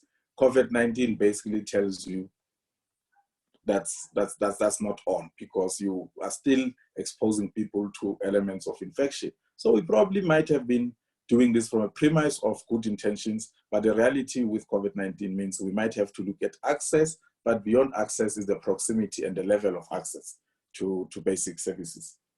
2, urban poverty is an issue. Then 3, it's also the issue around susceptibility to disease, not only COVID-19. How far and how much have been people susceptible to disease with open sewer, grey water running in informal settlements continuously? We've seen the TV clips around communities in steep slope taking initiatives to start rechanneling sewer in their informal settlements. So that has had some major impact in communities, and COVID-19 has just made it a reality. People in Ekurhuleni are exposed to radioactive material because of years and years of mining and overflow of acid mine drainage. So people in informal settlements have been vulnerable way before COVID-19, and it's a reality. What is something that we need to take and be very happy about is, that does sound a bit not a nice thing to say to be happy about, is that COVID-19 brings to the reality those type of situations. So we need to take advantage of that. But how has government responded? I also want to come to that. As a South African government, I'll end up with dedensification and reblocking and relocations, because I think people want to understand to get to that particular point. But the context and the background is important. There's quite a number of opportunities that have come with COVID-19. We've put in money in response to COVID-19. In Africa, we're rated #1 or #2 in terms of the amount of money that has been put. The question is, how is that money going to reach the most vulnerable? That's what we should be focusing on. Two, we've got policies and programs that support what we're talking about here. How do we make sure that we do that? And three, how do we localize? Because listening to colleagues in Chile, listening to the colleagues, the minister, and other colleagues that have spoken from Latin America, the biggest strategy and the biggest trick behind their successes has been looking at what is available at the national level, but most importantly, focusing implementation at the localized level. To date, policy discussion, program implementation has ended up at a national level, and to a large extent, very little at provincial level. And very few provinces like the Western Cape have internalized that and have started doing something. But we haven't done much work. We haven't put a lot of effort in ensuring that we localize, because only if we localize, we'll be able to deal with some of the challenges. Lastly, colleagues, it's a set of questions that I would like to ask. The National Housing Code and the USP program makes reference to relocation. Nowhere, I've done a word search many times, nowhere does it make reference to dedensification. Nowhere also does it make reference to reblocking. So government likes dedensification, civil society likes reblocking. But none of those terms exist in the housing code, either under emergency housing or under upgrading of informal settlements. It does recognize that at some stage relocation does happen. People will have to move from certain parts of land that they occupied for various reasons. Either was it a mistake for dedensification to be used, or it was by virtue of practice it became a norm to juxtapose relocation vis-a-vis dedensification. It's an issue that we have to examine. We might probably be fighting over an issue of language. It is provided for in the housing code, relocation. It is a recognition that in upgrading of informal settlements, at some stage in dense communities, you might have to move out. I'm using that deliberately. You might have to move out to the nearest portion of land to make provision for everyone to be accommodated in that portion of land that is identified for in-situ upgrading. And if there's access communities, you will have to relocate those people. So is it an accident, or is it a choice? So that's one thing that we must look at. Two, what is the intent of dedensification that government is engaged on? Is it the intent to make sure that people get massively infected, or the intention is to dedensify to make way for access to services, access to vehicular movement, but also to limit the spread of infections? And places where they are being relocated to, have we asked questions? What is the level of densities? What is the size of the stand? What is the size of the units? We haven't. And I'm proposing that maybe we start looking at this dedensification in a very different context by firstly re-agreeing on whether was it a mistake or was it intentional that we ignored relocation as the primary term in our policy program and use dedensification. And if it is so, what are the norms and standards of de-densification. The last part is, it is very popular that there's 29 informal settlements that have been identified for de-densification. I've went back and looked at the NUSP categorization. We have 4 categorization: A, B1, B2, and C. C are settlements that have been identified as early as 2011 for relocation. And 15 of the settlements that are in the 29 settlements that are being de-densified were originally identified for relocation. So once more, is de-densification a wrong approach as far as the 15 settlements are concerned, or we just need to reorganize the language, but also deal with the methodology and the modus operandi of doing that? One of the issues that I think might be looked into is, if you relocate, is it by agreement, voluntarily, where people consulted? That's the first part. 2, people that you're relocating, are you looking only at people that qualify for subsidies, or are you looking at everyone? In terms of the NUSP principles, when you relocate, you take everybody that is in that piece of land. You don't segregate, because USP covers everyone in ensuring that those people are moved away from dangerous situation. So my point is, colleagues, I might have taken long, but I'm saying, let's look at the background, let's look at the context, let's look at what government has done in response to the housing challenges in South Africa and the reaction to the COVID-19. What was the intent? And maybe a different look at our current discourse within the South African context will help find some clarity and some direction amongst all parties in terms of dealing with this thing. And I'm very happy that colleagues have shared their experiences, and part of the things that I'm taking very seriously out of the experiences is localized interventions, because only if we push intervention and application of the programs at the local level, we'll be able to start directing and driving stuff in accordance to the policy outcomes. Thank you. Thank you, David. It was very, very comprehensive. I see Marie has raised her hand, but I would like to set up the army to respond to a couple of your questions. No? So you mentioned the local governments, and we do have Buffalo City here. Maybe he can come to the discussion later on. And also maybe my colleagues, Hector, Catalina, or Ines can share a little bit about what is known. And what Patricio rightly said, the difficulties of connecting the technical to the political, no? The technical language, no? How to communicate and enhance participation, sharing the technical knowledge as well. But Marie, are you there?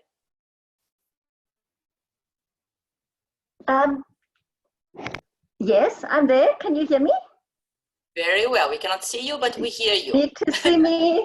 I'll show you. I'll do that. So my question, I think everything that David Morema said is certainly what we need to carry on discussing in South Africa. The question I wanted to add, or comment I wanted to input, was that informal settlements really need 2 things. One is the immediate disaster plan, disaster mitigation plan really has to be in place for all informal settlements at any time. In South Africa, disasters like fire, flooding, landslides and so on happen. All informal settlements are in some way or other subject to that. And I think what's come out clearly now is that those disaster mitigation plans are not in place, and we're not really able to immediately right now, for instance, coordinate across sectors the food emergency interventions and other interventions needed, the testing, the referrals and all of that, which requires coordination with community organizations, municipalities, different sectors. Emergency intervention preparedness is not in place. We do have it in our legislation, we have it in our program, we have an emergency housing intervention program, we have a disaster management act which requires these structures to be set up. They are missing, and I think that's just an important point At the same time, all informal settlements should be on a trajectory towards becoming permanent, and the UISP Upgrading of Informal Settlements program is the framework for that, and David very nicely set out the whole structure and the options and the categorization and all of that. But what I would like to hear is whether the Latin American countries are any better prepared on a daily basis, even before COVID-19, with an emergency preparation plan. I know that, you know, the kind of landslides or whatever it is that Latin American informal settlements are subject to as well, and whether that has perhaps helped in the COVID-19 situation. Has that made countries more ready to confront the situation we're in right now? And does it help them also, because those are long-term things, they need to be in place beyond COVID-19 as well. Does it also help them go beyond? So it's just another dimension to this. Thank you. Thank you, Marie. Let's let our Latin American friends reflect if they have some responses to you. I would have a couple, but maybe Ines, you are online again after electricity drop here in the city. Luckily, I'm still here. And maybe you can share a little bit. You were the Secretary of Housing in Brazil for many years, also the Minister of Cities, and you have plenty of experience of different types of slum upgrading projects, cases where relocations were needed. You also managed resettlement policy at the national level, right? Also the grants that they had to flow to municipalities. What you can share from your experience in Brazil to the colleagues in South Africa. You dropped. Thank you so. Yeah. Yeah. Thank you so much, and I'm very happy to be here. So I think is hard, but the climate change and now the COVID pandemic put a huge sign of urgency in this topic. No, the previous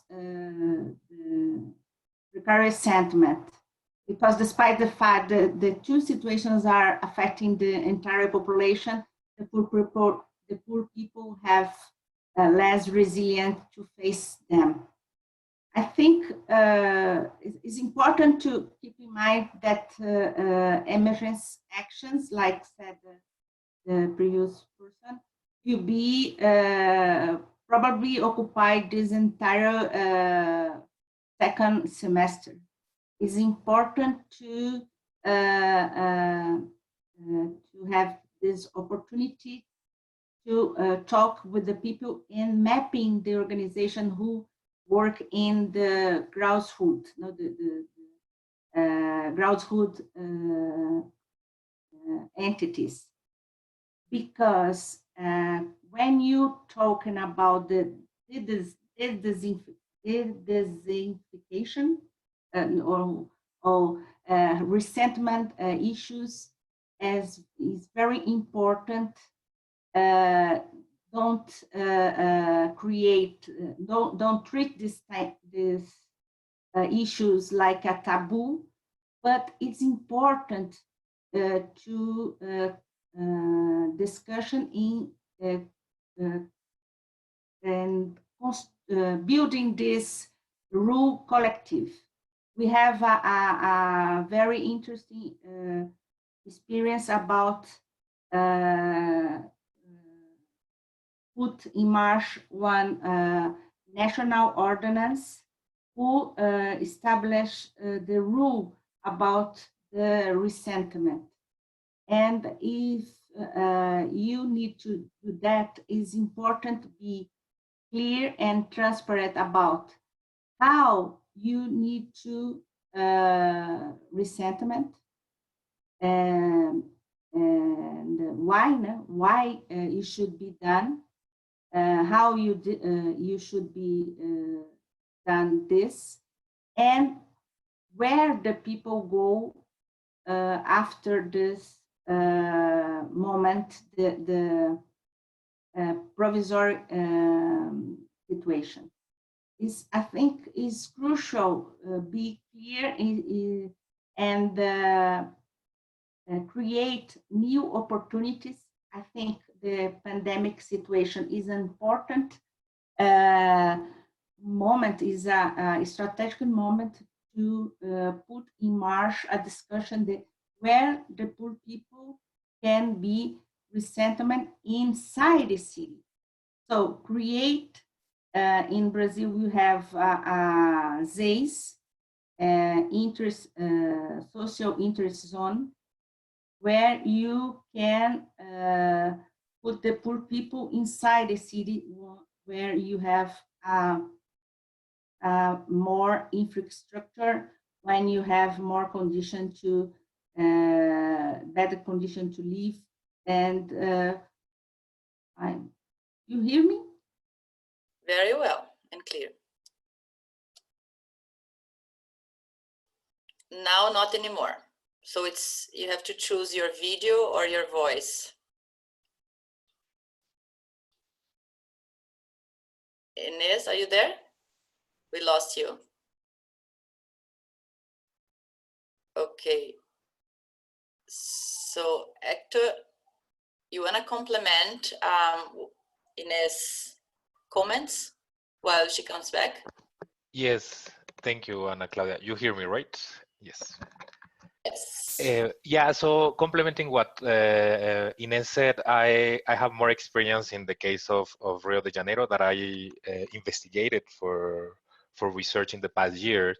And what is interesting in relation to what Inés was saying in this question of densification, the densification in the case, at least in some favelas in Rio de Janeiro, it was the fact that it was not something that it was. I will say it was something that it aimed to be really reflective process, which it was not just one decision, but it involved a network of elements to consider in order to build this this process and involve a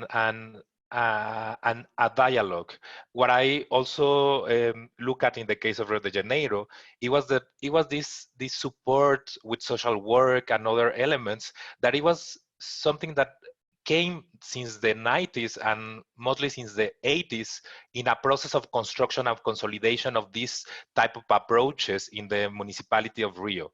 So people that were in discussing with the communities was something that was constructed throughout the decades. So it's not something that is magically appears, but it's something that is constructed in construction with alliances. Not only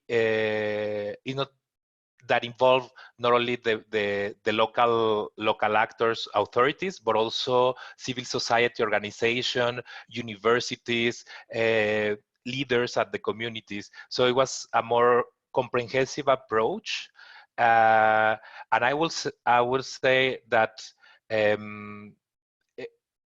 it was something that needed to be very carefully discussed and with the different actors. Saying that, what I see in the case of Rio de Janeiro and the research that I did is that this process of intervention, I think we need to look at in a long-term process, not only of changing the life of people, but also constructing a social infrastructure that lasts in time, and then that can be able to support intervention in time. So in the process through which, for instance, in the case of Rio de Janeiro, they started in the 90s, it was something that built towards the 2000, 2010 with different approaches, tension, and different experiences, but overall, the construction of a community of practice constituted not only by the local authorities, but also by civil society organization, international organization, and academics, among others. So this is like completing, and I have like two more elements that I would like to share with you. The first one is in relation with what is happening now in Mexico. Just to be very brief, in 2018, we got a new government and we have a new kind of policy approach. And what we saw in the case of this new approach was a slum informal settlement upgrading as a central for the housing policy together with housing construction, which is something that was not previously, that's something that didn't happen previously. So it was, I think it was a progressive move. And what happened is that in 2019, they have 10 cities that they were going to intervene with different communities in different neighborhoods. And what happened with COVID, with this, is that the federal government is now challenging more money towards informal settlement upgrading. So we went from 18 municipalities that were going to be intervened to 68. So they are going to intervene in 50 more cities. So with this idea of having an impact on trying to mitigate COVID impacts. So what I would like to say about this is that how the federal government is moving, and I think is the relation with Costa Rica to some extent, is that they are building on what they have now and try to see how this opportunity or how COVID is enabling the government to do more towards this that is central for mitigating COVID impacts. One of the elements in the case of the intervention of SEDATU, of this national government, they understand that they need to work with local actors.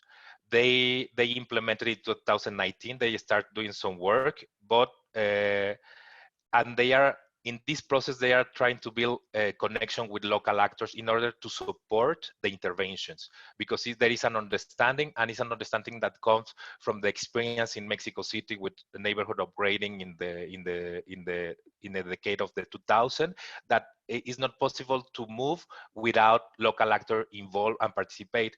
And in that sense, I would like to make an element.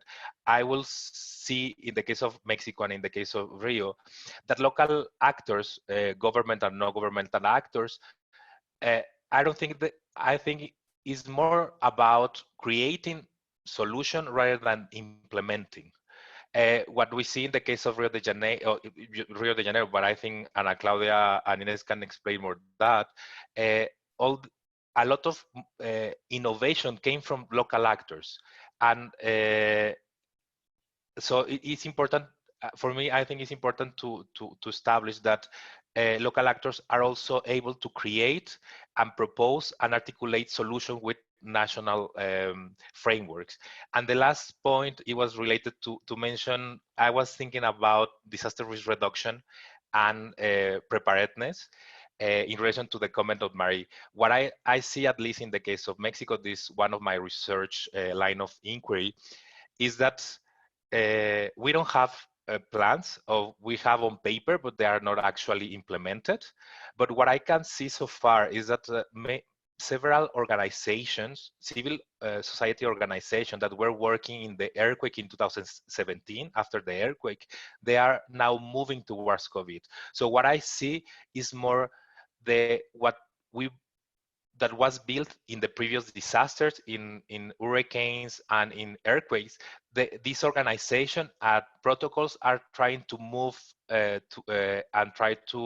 are flexible, and they are trying to adapt to COVID and to contribute to mitigate the impacts. I think I can see that in the case of Rio de Janeiro, following some intervention in favelas with organization, with also all the infrastructure that they had previously in slum upgrading. They are actually moving towards a COVID assistance or in this moment. So that's my comments, Ana Claudia. Thank you, Hector. Yeah, maybe we should recognize here in Brazil that in the absence of leadership from the national government, right now, all the responses in informal settlements have been coordinated and leveraged by civil society organizations and local governments, local and regional governments. But Alex, are you staying in Brazil or moving to another sphere? So yeah, I think I could draw some reflections also based on experience having in Brazil, but also in work in South Africa. And I think some of the feedback that I've got a lot with work of civil society groups, social movements, is how do you address upgrading, not just as a mechanism to meet immediate needs, such as access to water, sanitation, but also strategic needs in ways that actually restructuring the way that the governance is being done in the city or the distribution of resources and opportunities. And that has been, I think, a big challenge for many that work through this agenda by communities that, and also organizations that decide to utilize this as a policy entry point, but in a way that you just end up just dealing with the manifestations of the unequal distribution of opportunities, but also you tackle the causes that reproduce precarious living conditions. And I think in my experience in Brazil, I think there were 3 different tactics that I think organizations have been deploying to try to deal with that.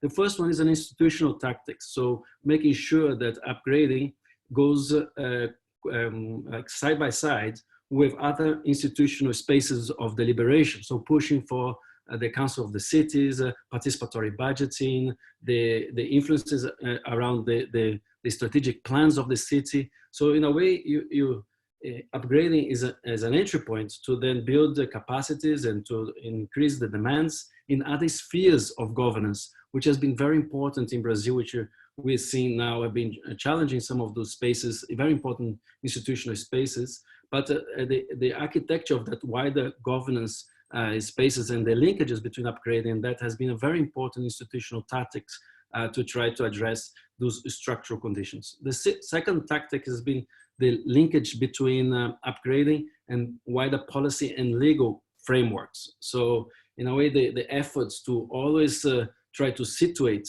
the engagements of upgrading as part of a wider discussion around public policies has been very important. And in this current moment around the responses to COVID-19, you've seen a lot of the social movements working in the field, trying to engage into solidarity action, but you also see a series of demands, political demands, that they're saying, yes, we need to increase our response in communities, trying to deal with issues around water, for example, how communities that do not have access to water, but we also need to have a wider debate around the policies around housing, issues around the cancellation of Minha Casa Minha Vida, for example, and the different challenges around that you're having in terms of progressive policies at the moment. So that linkage between immediate action and strategic has been very important.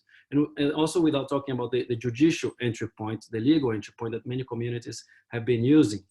And finally, I think that the last tactic that I think has been very important in Brazil in the process of upgrading, and I think also similar in South Africa, is how upgrading can improve the social fabric of learning and solidarity across groups. And I think that is a fundamental component of how can upgrading not become an isolated initiative in particular spaces of the city, but actually opens up possibilities to interact with groups and networks across city.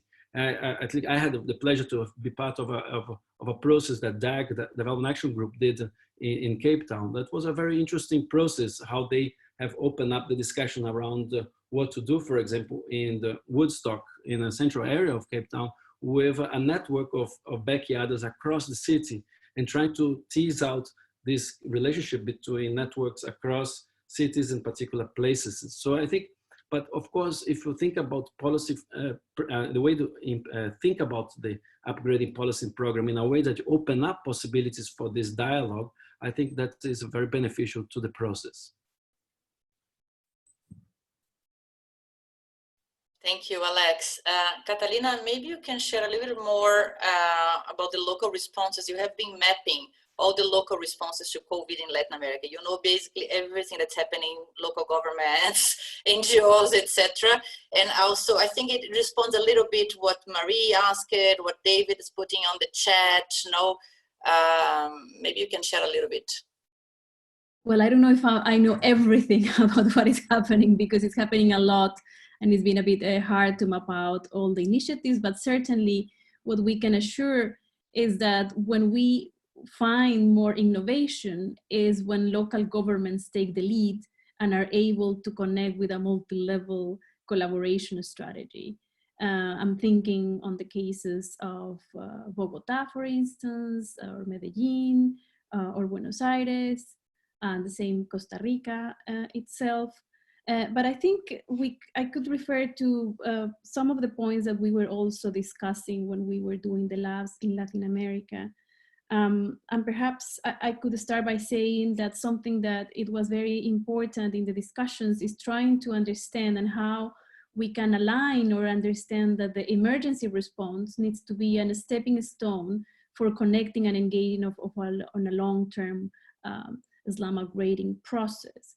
But saying that is not only going or doing business as usual, and perhaps some of the things that we have heard is that usually it takes around 15 years to actually, quote unquote, complete an upgrading process, and we can no longer do that and think that this is the pace we need to address these very dramatic cases and urgencies.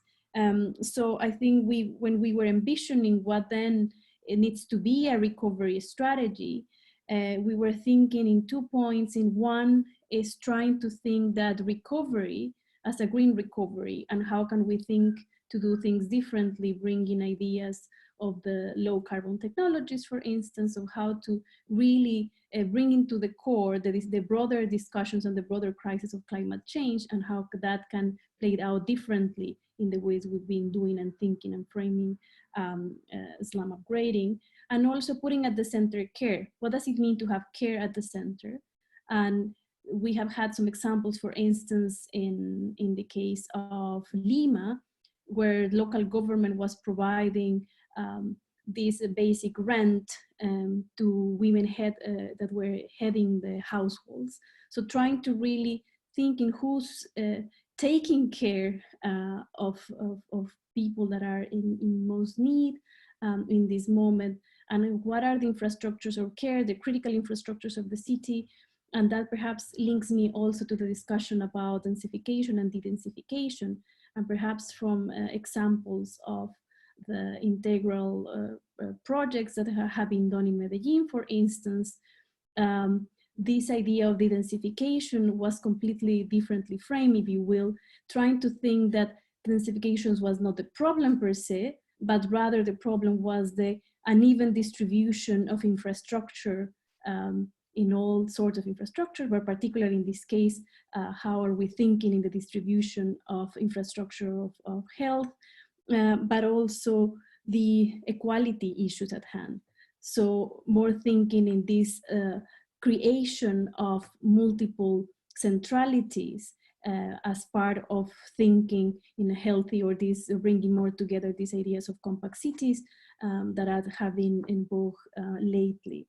And perhaps going back to what Alex was saying, something that has been very interesting, and we have encountered around 140 initiatives that are more citizen-led initiatives that are taking care of all the aspects that the state cannot really reach. And there's a big movement in terms of all the self-help around food distribution that perhaps we haven't taken that seriously, and how that food distribution becomes key in also thinking how to both attend the emergency, but the ways in moving forward in terms of food sovereignty, for instance. And perhaps something interesting that also has been discussed and put forward is to what extent local states are paying attention what community organizations are saying. There are very interesting cases of a very articulated schemes or plans for attending this pandemic in Medellin, for instance, done with even more detail by local citizen-led organizations rather than the government itself. And I think something crucial that has been also very aligned with what Costa Rica is doing is trying to kind of match up the different leaderships and give to community leaders themselves more political legitimacy to become the interlocutor with this more decentralized strategy of connecting and liaising the emergency, and therefore that becoming a stepping stone in the recognition and the political legitimacy that perhaps was Alex alluding to. So maybe those are kind of the key points that I wanted to raise, and perhaps we can keep discussing if there are some other questions. Thank you. I believe Charlton, you want to intervene, and maybe Vuyani as a local government afterwards. Charlton?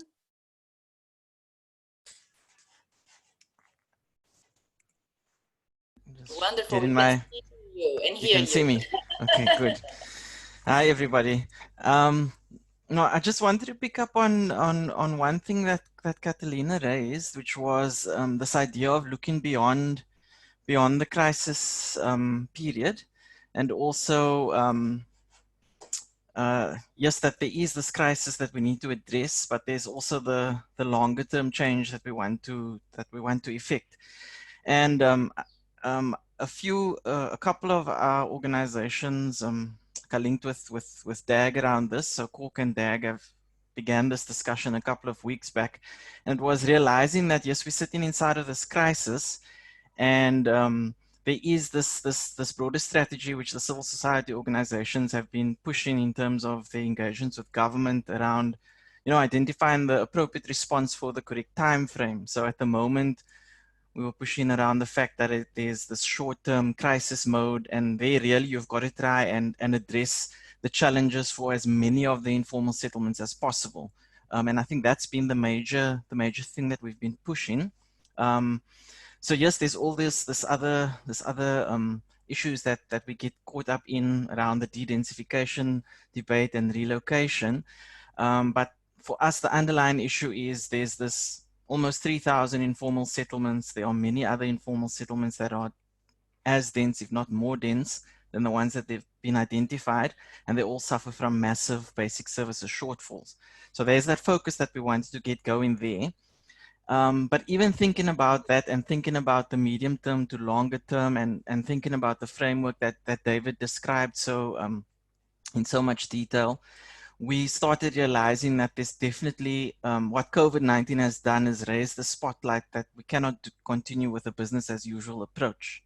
And I think what's become interesting for us, and others have highlighted this, is that it's taken a virus to almost shock ourselves into realization about this terrible situation that informal settlements have. And a lot of us have been working inside of these settlements for many years. But to give you a very practical example is data. So I picked up on, was it Patricio who shared about the data and the mapping of settlements and linking that to the strategy now that's unfolding. And for us, for CORC and the SDI Alliance and the Federation, data has been the backbone of a lot of our strategies for almost 2 decades. And now during this time, it became apparent that community data actually forms the strongest basis of which to be able to respond and target where there are problem areas. So at any given point in time, even though we don't have a live data platform running, we get feedback from over 100 informal settlements across the country. And the struggle that we've been having is to get response to the identification of very real problems. So this happens at the national, provincial, and local level. And it's quite a struggle. So I think that's something that I'm very interested in hearing about from the Latin American experience, because in some cases we come up against a system which says that they've got enough data, or they've got better quality data, or sometimes it's a case of, where does this data come from? Is it valid? But what we have is the experience of actual slum dwellers reporting on what's happening inside of their settlements. So that data part, just that one aspect, the way we're trying to position it now within the crisis with an eye on the longer term, because I remember I said we cannot do business as usual post this crisis, is to get into all the government space, this idea that community data is very valuable. And the key though is that in our process, our communities come with that data. It's not just that they collect the data and they hand it over and hope that government does something about it.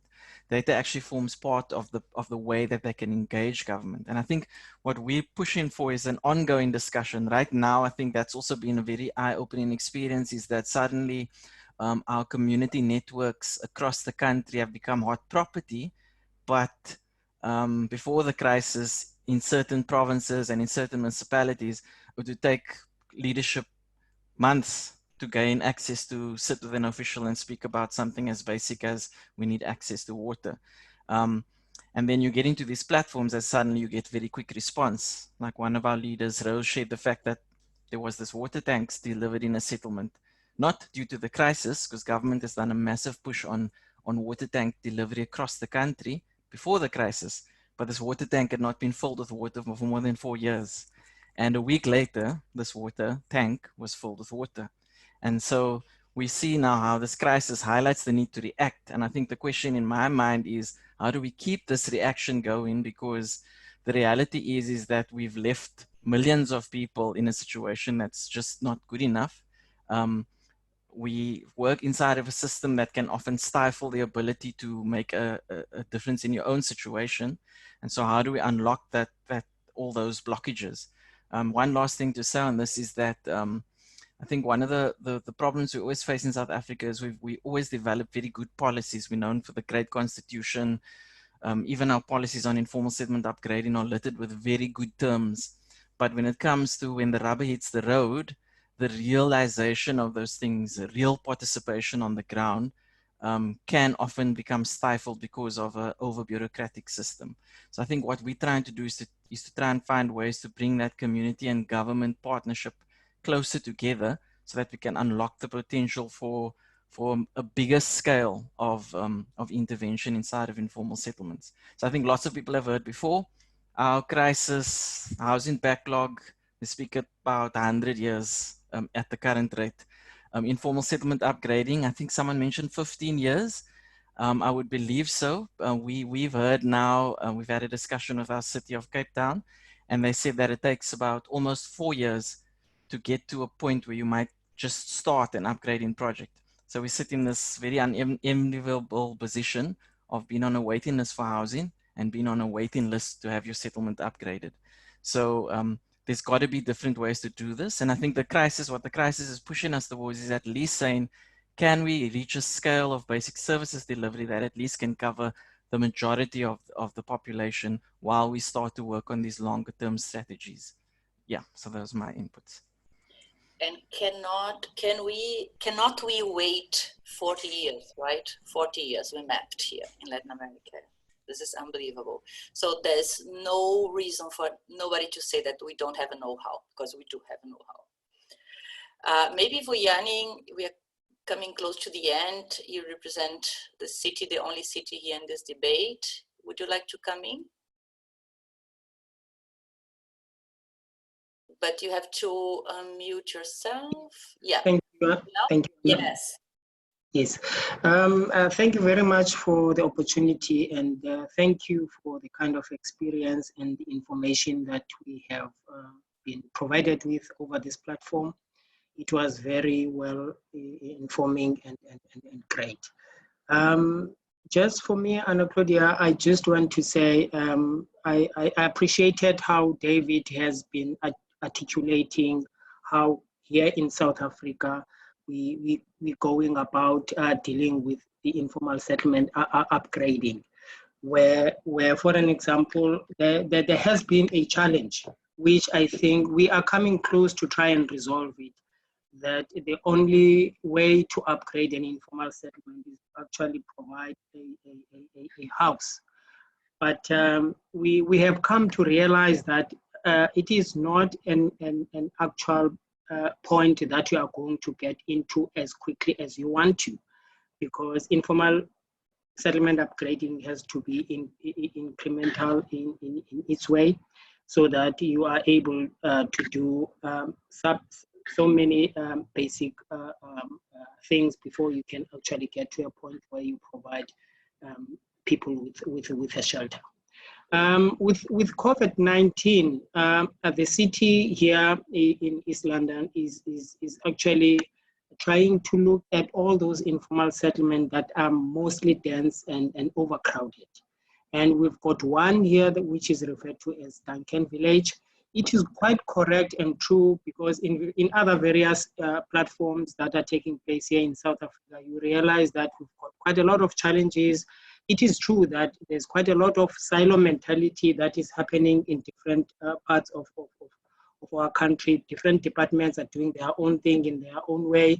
There's no proper coordination and collaboration in many things. For an example, we have a big issue that we're still discussing with the civil society organization with food distribution, where they battle to get permits and get food to people, and the food is rotting somewhere in their warehouses. So it's still a challenge. So here with Buffalo City, we have a settlement that has got over 21,000 informal settlements. The total number of our informal settlement in Buffalo City is around 154 informal settlements. And yes, we have managed to actually build houses in some informal settlement by doing an in-situ upgrading. But because we have not been compliant in taking care of what our housing code is telling us, we should be upgrading informal settlement, because we were rushing to the last phase to actually build houses for informal settlement, whereas we should have been able to incrementally provide necessary provisions to the communities. Probably by now, most of our informal settlements could have been attended because what we're currently doing has not been compliant with what our legislation and framework is guiding us to actually undertake. So our city is now trying to provide some temporal housing to this informal settlement in Duncan Village, and we are planning now to, because of the congestion, and our fear is that the spread of COVID is likely to continue in that area if we are not doing anything, though that there is some reservation as moving people during this time.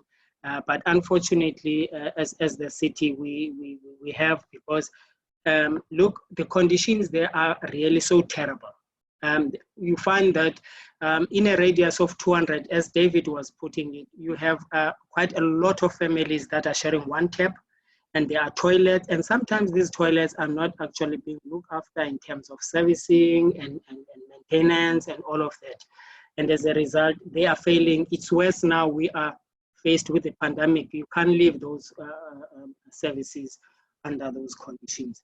So we have some implementing agents that have come into our space to assist us. We're looking at building about 3,000 temporal houses in different plots, where we are going to de-densify.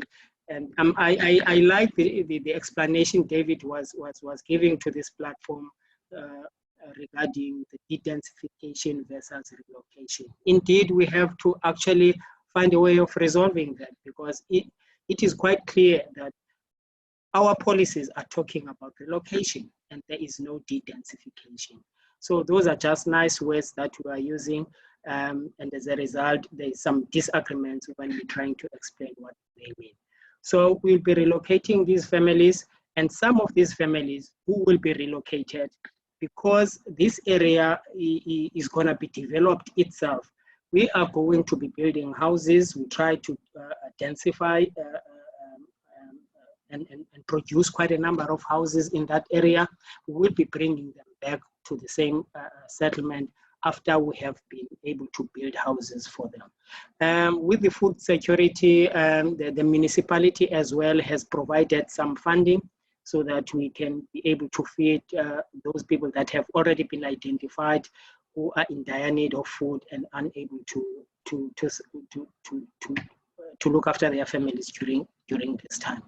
And water provision has not been a big problem because our engineering and infrastructure side has been attending to that, and most of our communities have water, but we're looking at the sanitation component of it so that we are able to make sure that people are getting a proper sanitation, so that we ensure that the spread of the pandemic doesn't continue.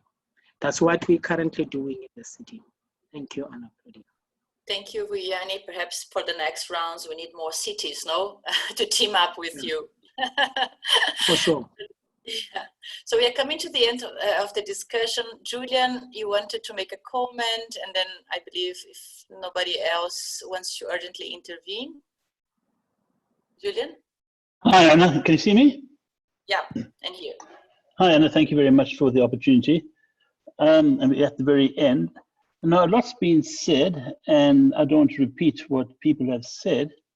And it's clear that the COVID-19 has demonstrated the complete lack of real investment in people and in urbanization. But what I want to say is that it doesn't mean just because there's been a crisis, no matter how severe the crisis, that things will change in the future. The only way things will change in the future if people make sure that there is change in the future.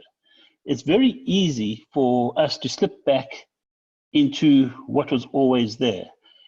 The only way you're going to have real change in the future is if we create a coalition of parties, of interests, to put this firmly on the agenda.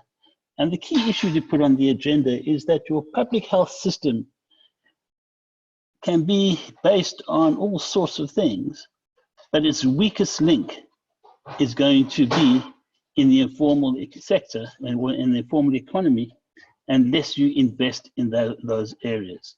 And so we need to start seeing the informal economy and the informal settlements, not only as the responsibility of government, but really as a global public good, as saying that it's all very well saying that viruses travel, there's globalization, but people who live in informal settlements, if they don't have water and are basically unable to retreat or to distance themselves in their own homes, that is a breakdown of the global public health system. And I just think that for too long, we have seen informal settlements as being a problem of cities and being a problem of national governments, and have said that the reason why informal settlements are there is because there's not enough planning, there's not enough governance, etc. But really the reason why it's there is that, for example, in Africa, Africa is only 4% of global trade. 1.7% of global exports come out of sub-Saharan Africa. If you don't have the trade, you don't have the money to invest in your cities. And so this really links to such a big problem, and that we really need to start putting this on the map as being part of a global health system. I don't know if that made sense, but that was my comment.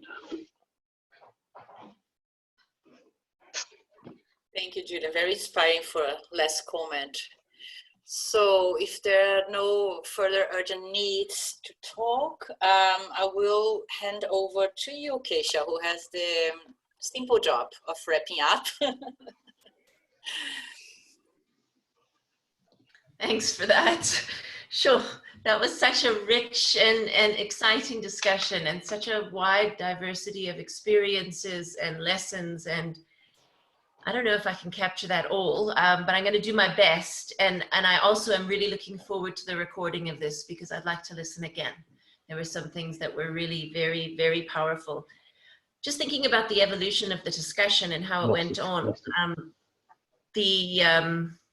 Obviously data came up as a big significant issue, and there were so many different points put around that. And I think one of the things that came out so strongly right at the beginning in the first presentation was about how data becomes the basis to depoliticize a discussion. Because you put the facts on the table and then you argue about the facts, as opposed to you argue with one another. Of course, the data itself has to be quite carefully collected and verified and so on. But really that effort to do that is such an important thing. And that raised for me so much about, well, what is it that we need to know, and how do we remember that we need to know that? So the things that Charlton is talking about that he knows with his database that he has may be in fact something that I haven't even thought about needing to know. And then I'm collecting other sorts of data and so on. So that the collaboration of these data sets and sources together, I think that's something that needs a real thought around in terms of investment. It's expensive. very expensive to A, collect the data, and then B, to put it together into a platform that is accessible and usable in ways that empowers. There was a question earlier about how to empower. I think it came from Jackie, how to empower local communities to create a basis in which that information can be shared. So that was one thought around data. I have some others that'll come up just now. The other broad thing that was talked about by so many people were broad settlement issues. Are we talking about housing or human settlements? And if we're talking about settlements, is it relating to the physical space, the built environment, as Miriam put it, water, sanitation, the structure of the house itself, the roads, etc., all of that stuff in the built environment. Also, it must include the social services, access, and that is a function of location, access to healthcare facilities, but also a function of those facilities being brought closer, education, and then communications and the way in which communication flows. And then thirdly, settlement issues relating to economic services. And the thing that came out so strongly from what so many people were saying was how we undermine our own efforts because of the silos we create that distinguishes between those. And that brought us all to talk about how local is the thing that we need to talk about, because that's where it all happens. That's where that integration does happen. So then how do we start to frame this? Jackie talked about an area-based approach. We have a lot of that.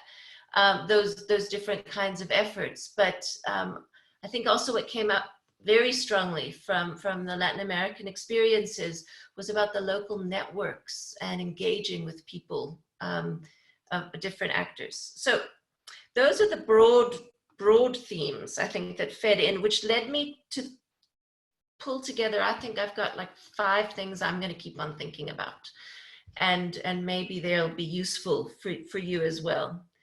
The first one for me is how to pivot, and this has been on my mind now for weeks, how to pivot between the long term, and maybe we can think about that perhaps like years of plenty, and the short term emergency. And the anxiety that gets created about a crisis is actually recognizing that we've had a crisis in informal settlements for such a long time. But relative to now, we had so many more resources there. And so I was struck by the Costa Rican investment in their systems and processes so that they were ready to quickly pivot with a response around to develop a protocol for COVID-19. And similarly so in Argentina, that this platform was developed and there was, 1.0, 2.0, and then 2.1 was the third one, that they used an existing platform and to then respond. And what was fascinating about that example was that the data platform went from being about communities representing themselves to the state, to then facilitating a conversation between the state and the community, to then insisting on particular issues for attention by the community to the state. So it went from the general, at a local level general, down to the very particular, we need water here. And that was amazing to me that they could build that up. So this balance between your long-term, I think Charlton raised it as well, about the years of investment the CORC and others have made into the data. Then how do you pivot that and apply it in a short-term context where we need this information like literally tomorrow? And we have this amazing opportunity, in fact, because new resources become available in the context of a crisis. In that pivoting, we need to think about how do we do that pivoting in terms of the policy framework. I was struck by David's comments on, and some of what, forgive me, but I think your frustration with some of the structure of the policy framework that we have, which some of it is very helpful, but some of it does undermine us in a short term. So how do we deal with the policy framework and the baggage of our current policy framework in engaging in a crisis? Then also in terms of our data and planning, this pivoting between long and short term, in terms of our funding flows, and then our network building, and someone talked about the social infrastructure. Hector mentioned that, about how important that is to make sure that we start from that the only way we can have a conversation in an emergency is if we start from a place of recognition and respect before the emergency happened. And we have to, that takes building. We have to take the politics out, and I'm sure that, I mean, we heard politics even in this conversation that we had, and mechanisms to do that. And I think the data is an interesting space in there. And I wanted to just highlight, different parties have different types of data. So you've got data in, I mean, the city of Cape Town, for example, had this fabulous spatial platform called eCamp. And it had all this data that the city had that they put and made available for investors and private sector to make investments in commercial and retail and industrial space. And it didn't include residential. And there's such a great opportunity to just put residential onto that. And that would be a wonderful space for collaboration between communities and the state in that instance. Okay, sorry, I'm taking time. Let me hurry up. A critical point that was raised in fact, I raised it in a question. Charlton also raised it in a question, then he reiterated it when he spoke, is how do you integrate an approach when you have the data? How do you get it to land? And how do you create the space for the municipality or the municipal official to do something with the information, to fill the water tank? And I wonder if that has something to do with the key performance indicator framework that municipalities are driven by and the things that they have to perform to. And is their ability to perform part of that long-term picture? Do they have the capacity to pivot again to the short term? So I think some real thinking about the KPI framework. And I thought that the Caminos de la Villa platform is actually quite a useful KPI, because there was like a set of instructions provided by communities saying, we're missing these things in these places, and here's the address. That would be a great mechanism to create key performance indicators for officials if that kind of accountability could be structured. That then leads me to think about funding flows, and that's something that David spent a lot of time describing. What are the most efficient and effective funding flows with different kinds of situations? You've got a long-term funding flow, but how do you shift that to respond to your immediate needs? Taking the point that we're looking for long-term sustainable impact, even if we're dealing with short-term actions. So I think some real attention around funding flows is important. And then there was an issue around that sort of tied in a little earlier, a point that was made about how do we not waste the crisis? And the point that was made, I think it was Catalina who talked about things beyond the crisis, about the green response, and about now that we can see vulnerability in a way that we didn't see it before, that the vast numbers of hungry people. How do we integrate that in our long-term plans?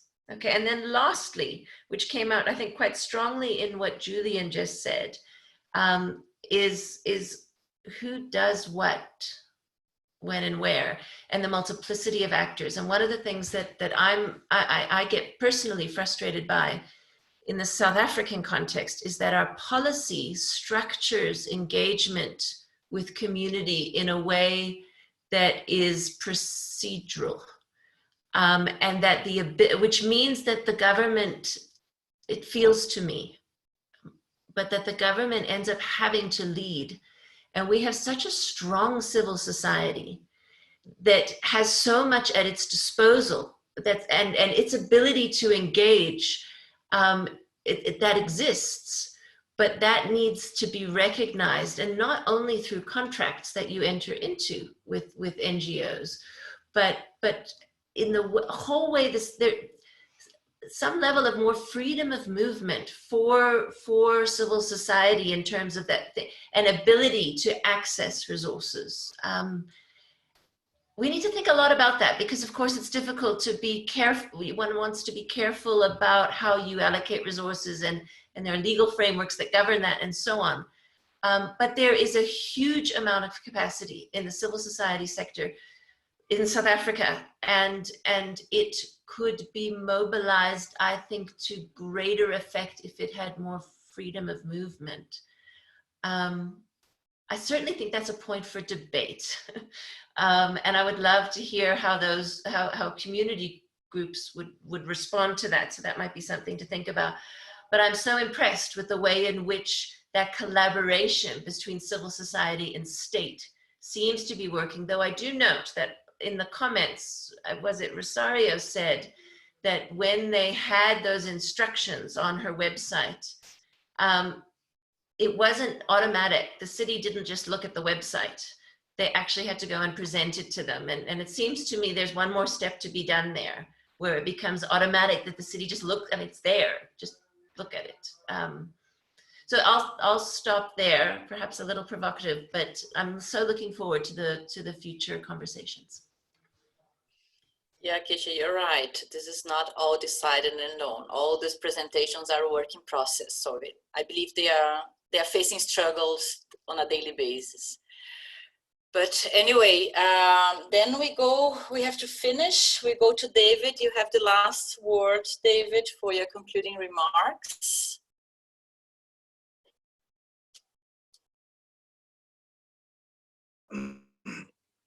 Thanks, Anna Claudia. I thought Keisha has done that. But colleagues, thank you so much. And I think for those colleagues that have started these discussions a few months back, subsequently proposing it to the Department of Human Settlements, that led to some of us participating.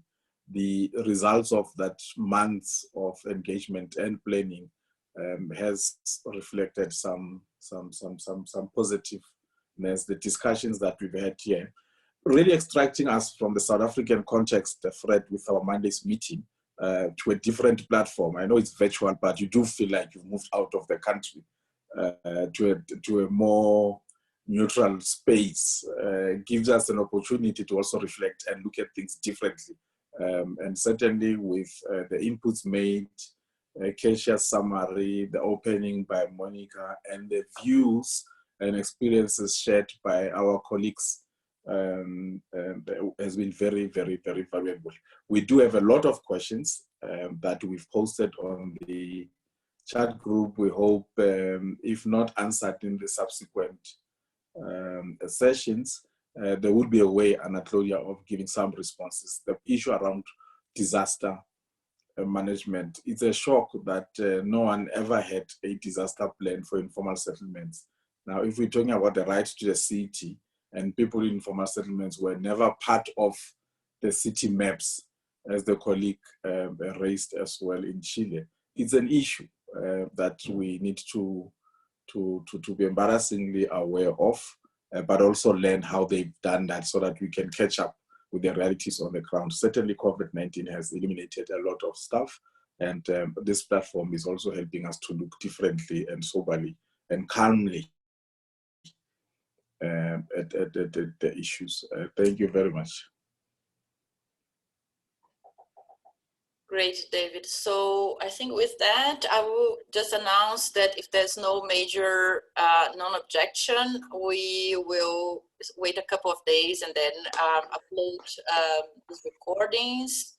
Maybe we can use our networks, right, and start the coalition that Julian mentioned, and uploading several channels so that people can access the debate. I believe we also have clear clues. We were chatting in our core organizing group here, clear clues for the next ones, no? And definitely we have to bring more actors on board, especially the local governments. And so from our side, Cities Alliance, I thank you. I thank everybody for your time and efforts. It was a real pleasure to work with you, and we look forward to the next exchanges, no? Aiming to build this coalition that Julian was mentioning. Okay. Thank you. Bye-bye. Ciao. Bye-bye. Bye-bye. Nice to see all the faces again at the end. Yes. Nice seeing you, Ana Claudia. Goodbye. Thank Yeah, you. goodbye. A little bit late, Latin American style, Carlton, 10 minutes. But this is part of the exchange too. Jane, I see you there. Yeah, no, it's okay. It was very enjoyable. Yeah, I'm glad. I'm glad it was. Bye, Yang. I see you there, far away from China. Thanks so much for letting me towards the end, colleagues. David Jackson here. Sorry I couldn't hear all of it, but it was great what I did hear, and look forward to the next one. Thank you very much. Bye-bye. Wonderful, David. Thanks for joining. Bye-bye. Tanzin, you look so nice. Like you're happy it's over.